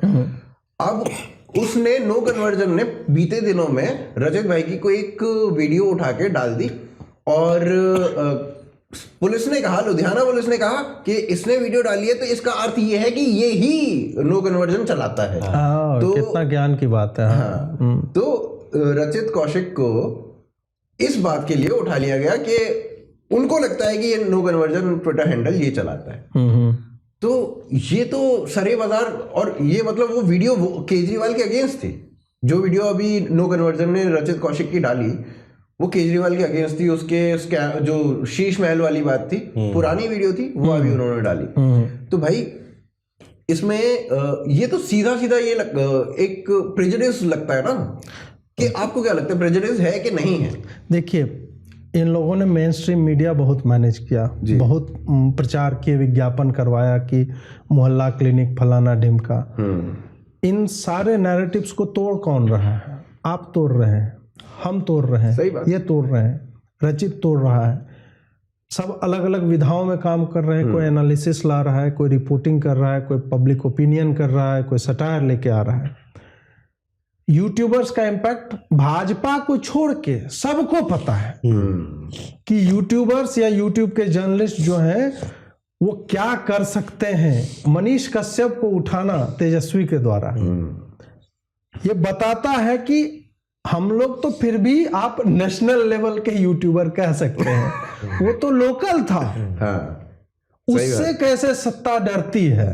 तो ये यही है कि इन लोगों को ऑलरेडी जो बर्बाद इनकी छवि है उसमें और इनको लगा कि यार ये भी कर रहा है, तो ये टारगेट करते हैं, एक आदमी को टारगेट करेंगे ताकि पूरी कम्युनिटी जो है वो शांत हो जाए कि अरे यार कौन झंझट ले साला, बताओ शादी के लिए जा रहा था उसको रास्ते से उठा लिया और यूपी पुलिस कुछ नहीं कर पाए। अब देखो दोस्तों, ये भी एक गलत चीज है। जरूरी नहीं है कि यूपी पुलिस का हर बंदा रचित कौशिक को जाने, सही बात, या अजीत भारती को जाने। ये आप क्या एजम्पशन लेकर के चल रहे हो? उनको जब तक इन्फॉर्म आप नहीं करोगे तब तक नहीं होता है। और इलीगल अरेस्ट थी, हाँ, ये यूपी पुलिस कर सकती है कि आप हमारे यहाँ बिना परमिशन के, बिना हमारे स्वीकृति के आप उसको लेकर के कैसे चले गए? नहीं, वो स्वीकृति थी। यूपी पुलिस के पास पंजाब पुलिस गई थी और कहा था कि रचित ऐसे ऐसे है, उसने और धाराएं दिखाई, जज का ऑर्डर दिखाया कि इस तरीके की इतनी भयंकर भयंकर धाराएं हैं और इस वजह से इसको अरेस्ट करना। तो यूपी पुलिस ने इसमें दुर्भाग्य ये देखिए कि ये जितने भी केस इस तरह के होते हैं जर्नलिस्ट के ऊपर, इस राष्ट्र की न्यायपालिका जो चाहे डिस्ट्रिक्ट लेवल की हो या हाई कोर्ट की, दूसरा पक्ष उसको सुनना भी नहीं है। उसने नोटिस भी उसको नहीं दिया कि तुम अपना पक्ष तो रखो, सीधे तुमने नॉन बेलेबल वारंट इशू कर दिया। देखो 41A का नोटिस होता है, उस पर सिग्नेचर होते हैं, फिर 15 दिन का या 3 हफ्ते का टाइम होता है। तो भुक्तभोगियों से पूछो, हमें पता है। तो अगर आप फिर भी नहीं हो रहे को भी बुला ले क्या भुक्तभोगी, तो फिर आपके घर पे मतलब नोटिस चस्पा करेंगे। ऐसा नहीं होता है। गिरफ्तारी के लिए भी 3 बार वारंट मिलता है।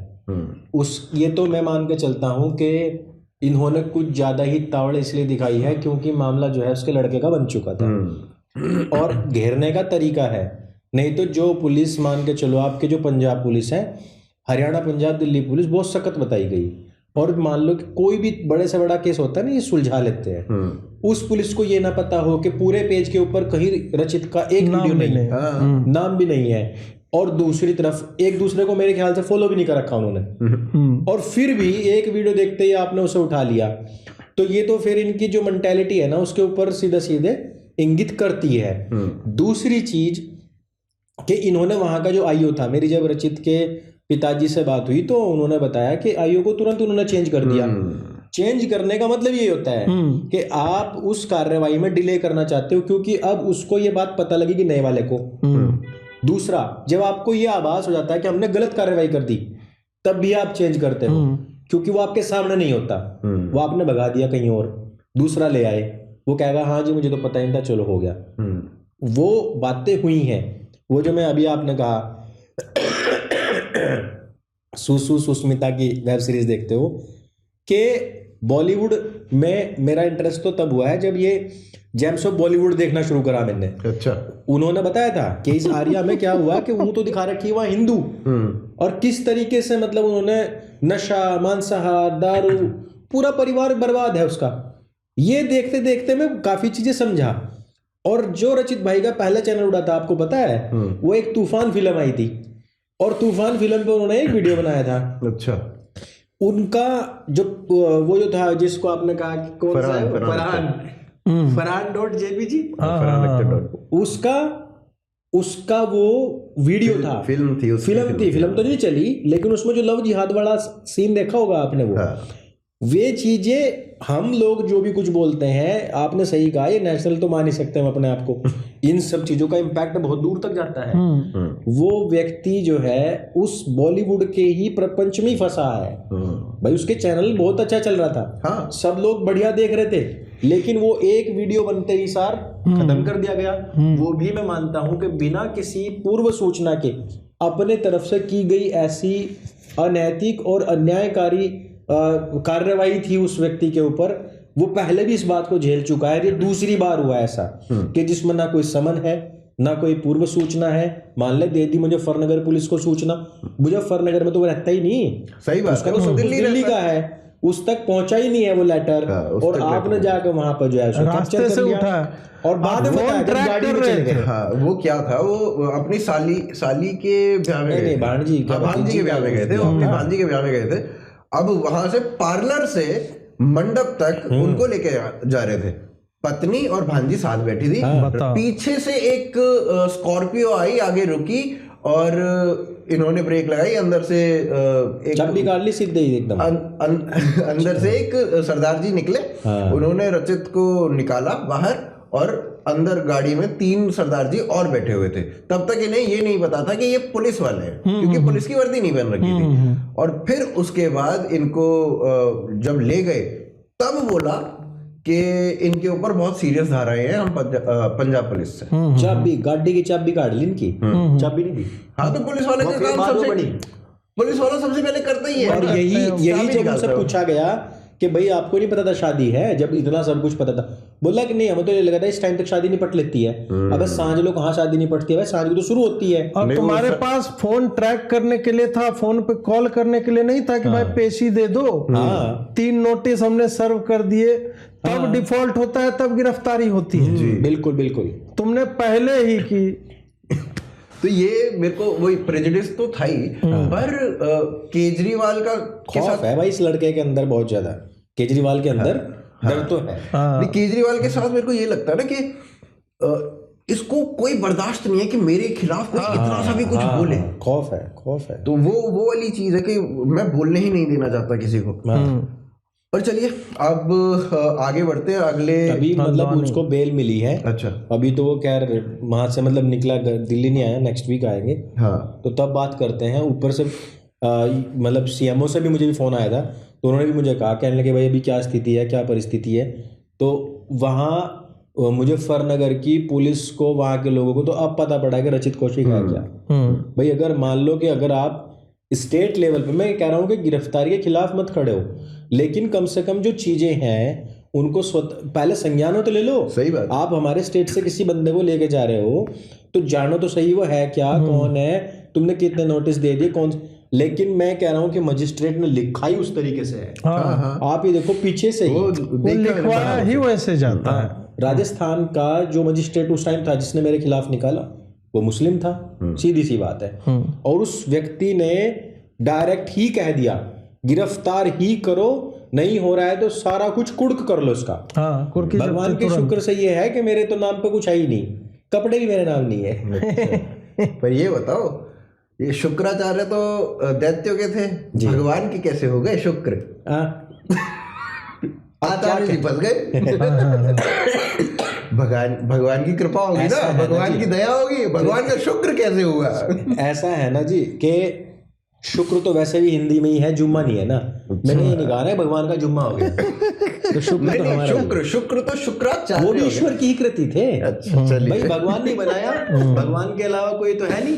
शुक्राचार्य भी उन्होंने ही बनाया, रावण भी उन्होंने ही बनाया, है नहीं? और थे तो वो दैत्यों के ना। नहीं, दैत्य भी तो भगवान ने बनाया। ये देखो अब ऐसे तो फिर सब कुछ ऐसे तो मुसलमान भी है भगवान का। नहीं तो पर उन्होंने ये नहीं कहा ना कि दैत्य को बख्शना है, अच्छा मलेच्छों को बख्शना नहीं है। हाँ। चलो ठीक है, छोड़ देते हैं। चलिए आप शुक्र से शुक्र पर नहीं आए, आप शुक्र से शुक्राचार्य पे चले गए। अच्छा नहीं नहीं, जात शुक्राणु पे भी रहे थे वो। मैं तो ठीक है पर चलिए अगले टॉपिक पे आते हैं। और हल्द्वानी भाई साहब जी, क्या टॉपिक है, मतलब इसमें वो सब कुछ है जो अंकुर भाई बोलना चाहते हैं। हाँ, तो अंकुर भाई बोलिए, आप ही बोलिए, हम तो कुछ पूछ ही नहीं रहे। नहीं भाई, सबसे पहले बोलने लगी। भाई मैं तो यही कहूंगा कि जो सुप्रीम कोर्ट ने जो किया है, सबसे पहले तो देखो वहां इन्हें ले जाना चाहिए था, अजीत भाई को नहीं अच्छा सुप्रीम कोर्ट वालों को ही, कोर्ट वालों को ले जाना चाहिए था। कह रहे ही नहीं ले जाना चाहिए था। मतलब आप ये देखो कि पहले भी सर्दी थी, बोले कि आप एक हफ्ते में सर्दियों में कहाँ निकाल लोगे, ठीक है। एक तो ये केजरीवाल बने हमारे जान नहीं, ये दिल्ली का सीएम बनने का चांस है मेरा। हाँ, अच्छा वो ऐसे आ रहे हैं आप। अभी पिछली लाइन में बोला सीएमओ से कॉल आया, हाँ, अब बोल रहे हैं सीएम बनेंगे। फिर हम लोग कहेंगे हमें सीएमओ से कॉल आया। नहीं आया तो था, देखो साहब। हाँ तो ठीक है, हाँ हमें नहीं आता। हमें नहीं आते। अरे उन्हें ये था ना कि मैं भी मुजफ्फरनगर से, वो भी मुजफ्फरनगर से। हाँ ठीक है। हाँ, तो मैं कह रहा था कि हल्द्वानी में जो कुछ हो रहा है ना भाई साहब, उसके जिम्मेदार केवल और केवल हमारी न्याय व्यवस्था है। अच्छा, न्याय व्यवस्था देखो, अगर न्याय व्यवस्था ने ये कहा कि रेलवे की जमीन पर अगर कोई भी कब्जा करता है तो उसको छुड़ाना वहां के प्रशासन का कार्य है। लेकिन वही बात कि न्यायाधीश जो बैठे हुए हैं वो ये नहीं बताया उन्होंने कि कब्जा यदि हिंदू करा हुआ है तो तुरंत उठा दिया जाए, जैसे कि लखनऊ में उठाया था उसी दौरान, और अगर मुसलमान ने कर रखा है तो बिल्कुल हाथ ना लगाया जाए, नहीं तो मैं आकर वहां पर अपना स्टे ले लूंगा।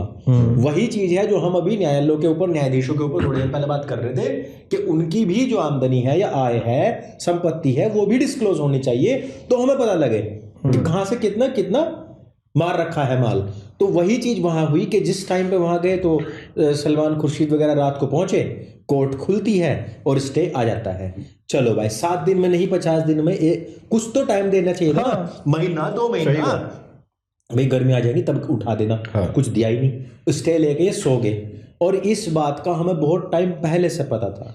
हल्द्वानी के हमारे बहुत सारे मित्र हैं जिन्होंने ये बात बताई कि अंदर ही अंदर लावा पक रहा है। और ये बात आप छोड़ दो, मैंने शायद पिछले हमारे पॉडकास्ट में बात चली थी कि मुरादाबाद के कांग्रेस के उस टाइम के नेता जो लोग थे जिन्होंने 89 में यहाँ 12 जिलों को लेकर के इस्लामिक स्टेट बनाने के लिए पाकिस्तान बांग्लादेश के मुसलमानों को यहाँ बसाना शुरू कर दिया था, वही चीज हल्द्वानी में हुई है, जहां पर रोहिंग्या बांग्लादेशी मुसलमान बसे, आके बसे, बाहर के गांवों से आकर के बसे, और ये फुल तैयारी थी। और वही बात थी कि 15 मिनट के लिए पुलिस को हटा लो, और वही चीज यहां पर हुई। अब मामला वो नहीं होता जी पुलिस को हटा लो, पुलिस को हम रोकेंगे, वही के चिकन नेक पे इतना मलबा डाल दो कि फौज आ ही ना पाए। अब पुलिस नहीं रुकेगी, पुलिस को हम रोकेंगे। वही चीज वहां हुई कि पुलिस थाने में से निकलने नहीं दिया, वहां उन पे इतना पेट्रोल बम मारा उन्होंने, इतने पत्थर मारे पुलिस वाले। मैं कह रहा हूं पुलिस वाले यूं सेल्फी मारे, जी मेरे को यहां मार दिया, मेरे को यहां मार दिया। भाई तू क्या बचाएगा जान दूसरे की? जो अपने सुरक्षा नहीं कर पा रहा है और यहां विक्टिम कार्ड खेल रहा है, भाई विक्टिम कार्ड खेलने का टाइम ही नहीं है ये। गोली मार, मैं देख रहा हूं वहां बंदूक यूं बगल में ले रखी जना 6 महीने का बालक हो है, और वहां दूसरे भाई ये ले क्यों रखी है? तार ना किसी के भीतर, जब भी तो कुछ खौफ बनेगा, तब मर जाओगे, कोई दिक्कत नहीं है, ऊपर से आदेश ही नहीं आया जी। तो पहली चीज ये है कि जो इस तरीके के संवेदनशील क्षेत्र हैं जिनके ऊपर आपको पहले ही अंदेशा है कि यहाँ कुछ हो सकता है, प्रिकॉशंस लेकर रखो। अब योगी जी ने क्या किया भाई, अगले 6 महीने तक कोई भी धरना प्रदर्शन यूपी में नहीं होगा, सीधा कह दिया उन्होंने। बॉर्डर पे चल रहा है पंजाब के, पंजाब हरियाणा के बॉर्डर पे चल रहा है, लेकिन उन्होंने यहाँ कह दिया है ना। तो ये होते हैं कुछ प्रिकॉशनरी चीजें कि जिसको हम ले सकते हैं। हल्द्वानी के अंदर जो कुछ प्रॉब्लम हो रही है, स्थानीय प्रशासन की कमजोरी है, न्याय व्यवस्था की कमजोरी है। आपने कहा कि रेडिकल मुसलमान बोलो या मुसलमान बोलो, बात तो एक ही है। गुण का काम है खाना, हमारा काम है कि उस पर केरोसिन छिड़कना। अगर हम केरोसिन नहीं छिड़क रहे हैं तो गुण तो खावेगा। वो अपना काम कर रहे हैं जी, 50,000 लोग अपना काम कर रहे, हम अपना काम नहीं कर रहे, इसलिए हल्द्वानी जल रही है। प्रिकॉशन से मुझे याद आया कि उन लोगों में तो चलो अलाउड नहीं है कि प्रिकॉशन नहीं लेते, हमारे प्रशासन को तो लेना ही चाहिए भाई। मतलब आप लोग को तो ये तो है, जब दीवारों भी लिखवाते हैं कि प्रिकॉशन लो, हाँ, तो प्रिकॉशन सरकार क्यों नहीं ले रही है? सरकार को लेना आप काफी विरोध कर रहे हैं। नहीं, इस पे तो ऑब्वियसली जुडिशरी एक इनेबलर है और उसके काफी प्रमाण हैं लिखित। हाँ, मुझे लगता है वेस्टर्न रेलवे इसी तरह का मुसलमानों का फेवरेट शगल जो है, अगर इस देश में देखा जाए, मतलब अतिक्रमण तो है ही जो ये लोग करते हैं उनका, रेलवे के ट्रैक के आगे और पीछे अतिक्रमण होता है, ये फेवरेट है इनका। साला कौन सा रेलवे स्टेशन ऐसा है इस देश में जहां पे आप इंटर करो तब आपको वो नहीं दिखेंगे और एग्जिट करो तब आपको वो नहीं दिखेंगे? अरे ये तो रेल की पटरी के बीचों बीच है। हाँ, यहाँ जो अपना एक मजार दफना दिया था ना, उसके ऊपर बना दी इन लोगों ने प्लेटफॉर्म, तो वो होगा उस तरह से। तो इनका वेस्टर्न रेलवे का उधर चल रहा था, वहां पे यही सुप्रीम कोर्ट आती है और कलेक्टर को बोलती है कि आप इन लोगों को प्रोवाइड करो प्रधानमंत्री आवास योजना से घर। ये कहां जाएंगे? आपने इन्हें बसने क्यों दिया? ये तो क्वेश्चन ठीक है, आपने इन्हें बसने क्यों दिया, लेकिन दूसरा तुम उसको पिनलाइज करने की जगह तुम लीगलाइज कर रहे हो। यही यहां पे भी हो रहा है कि हर जगह तुमने एक तकनीक बना दी बहुत बढ़िया, आएंगे 5 आए 10 15 20 इस तरह से चलता रहेगा, एक समय में बनभूल पूरा बन जाएगा। 10 या 12 साल हाईकोर्ट में केस चला है उस पे, 4369 या ऐसे ही नंबर ऑफ हाउसेस थे, सबको इंडिविजुअली नोटिस दिया गया, उनको अपना रिप्रेजेंटेशन भी देने जाने बोला गया। उसके बाद जब आया कि नहीं इनको हटाया जाए, तब सुप्रीम कोर्ट स्टे लगा दिया। और फिर वही बात आती है कि स्टे क्या है, वो 370 धारा एक साल 70 साल अब चलता रहेगा, कोई मोदी आएगा फिर हटाएगा, या स्टे की एक अवधि होती है। सही बात है। तुम्हारा लॉजिक यही था ना कि भाई 7 दिन में डिस्प्लेस नहीं कर सकते, सर्दी साले गर्मी में कर लो, तुम बोल देते 2 महीना के बाद, 2 महीने में उनको टाइम भी मिल जाता। और डिस्प्लेस भी घर भी तो ऐसे नहीं होना चाहिए, इनका जेनेसिस खोजो, ये आए कहां से है। बिल्कुल, तुम उत्तराखंड को असम और बंगाल बनाना चाह रहे हो, पहाड़ों में मुसलमानों के होने का कोई मतलब ही नहीं है। नहीं था। पहाड़ों में कहावत है कि मुसलमान और मच्छर नहीं होते यहाँ पे, और तुम वहां पे इफेक्टिवली बोल रहे हो कि इनको बसाओ। हरिद्वार में 40% पॉपुलेशन मुसलमान हो गए और डिकेडल ग्रोथ भी 40% है जी। सोचो, मतलब लोगों को तो इसीलिए यदि इनको पुनर्वासित करना भी है, प्रधानमंत्री आवास योजना देना भी है, इनके रेस्पेक्टिव स्टेट्स में दिया जाए जहां से ये आए हैं, यहाँ पे नहीं मिलेगा तुम्हें। तो ये एक जो जेनेसिस बना हुआ है, इस जेनेसिस का तोड़ क्या है भाई? मतलब ये जेनेसिस कुछ भी ऐसा हो, कुछ भी इस तरीके की ड्राइव चलाई जाए, आप स्टे ऑर्डर ले आओ, वो स्टे ऑर्डर ऐसा हो जो 2300 साल तक चलेगा। नहीं, इसमें यह है ना कि ये गवर्नमेंट का भी लचड़पना है। भाई तुम स्टे तो तुम्हारे वकील वहां पे कर क्या रहे हो, क्यों नहीं जोर से बोलते हैं कि भाई इसका लॉजिक क्या है?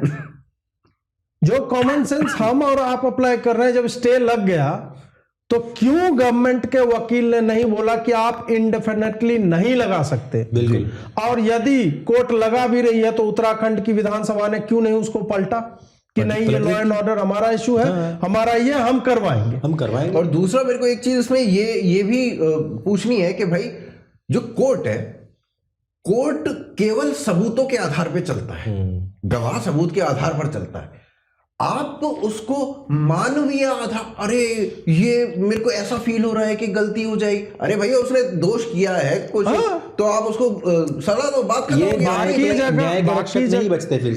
बाकी जगह इन पे पट्टी बंधी रहती है कि हम जो है आइडेंटिटीज और ये नहीं।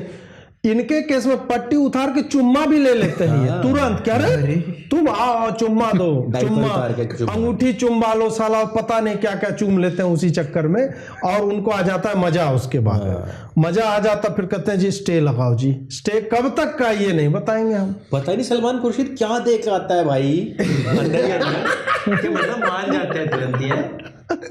अच्छा एक और चीज, अभी क्या हुआ कि प्रधानमंत्री की आपने उसके आवास योजना की बात करी, एक जगह बने हुए थे, 10 मकान पे कब्जा करा, आगे से जो उसका गेट था ना वो पूरा बना दिया मजार की तरह, और कब्जा करके बैठ गए उसके ऊपर। वो आवंटित भी नहीं हुए थे अभी तक, बने ही थे, बस मुसलमानों ने जाकर उस पर कब्जा भी कर लिया। वो वक्त परसों की खबर, हाँ हो जाएगा, परसों की खबर उसको खाली खड़े होकर बोलना है कि मैं इसे वक्त कर रहा हूँ, हो गया हो गया। मोदी जी कहेंगे अबे ये तो प्रधानमंत्री आवास था, हम बनाए हैं। नहीं, सब वक्त है। तो भाई ये कुछ आज की चर्चा रही।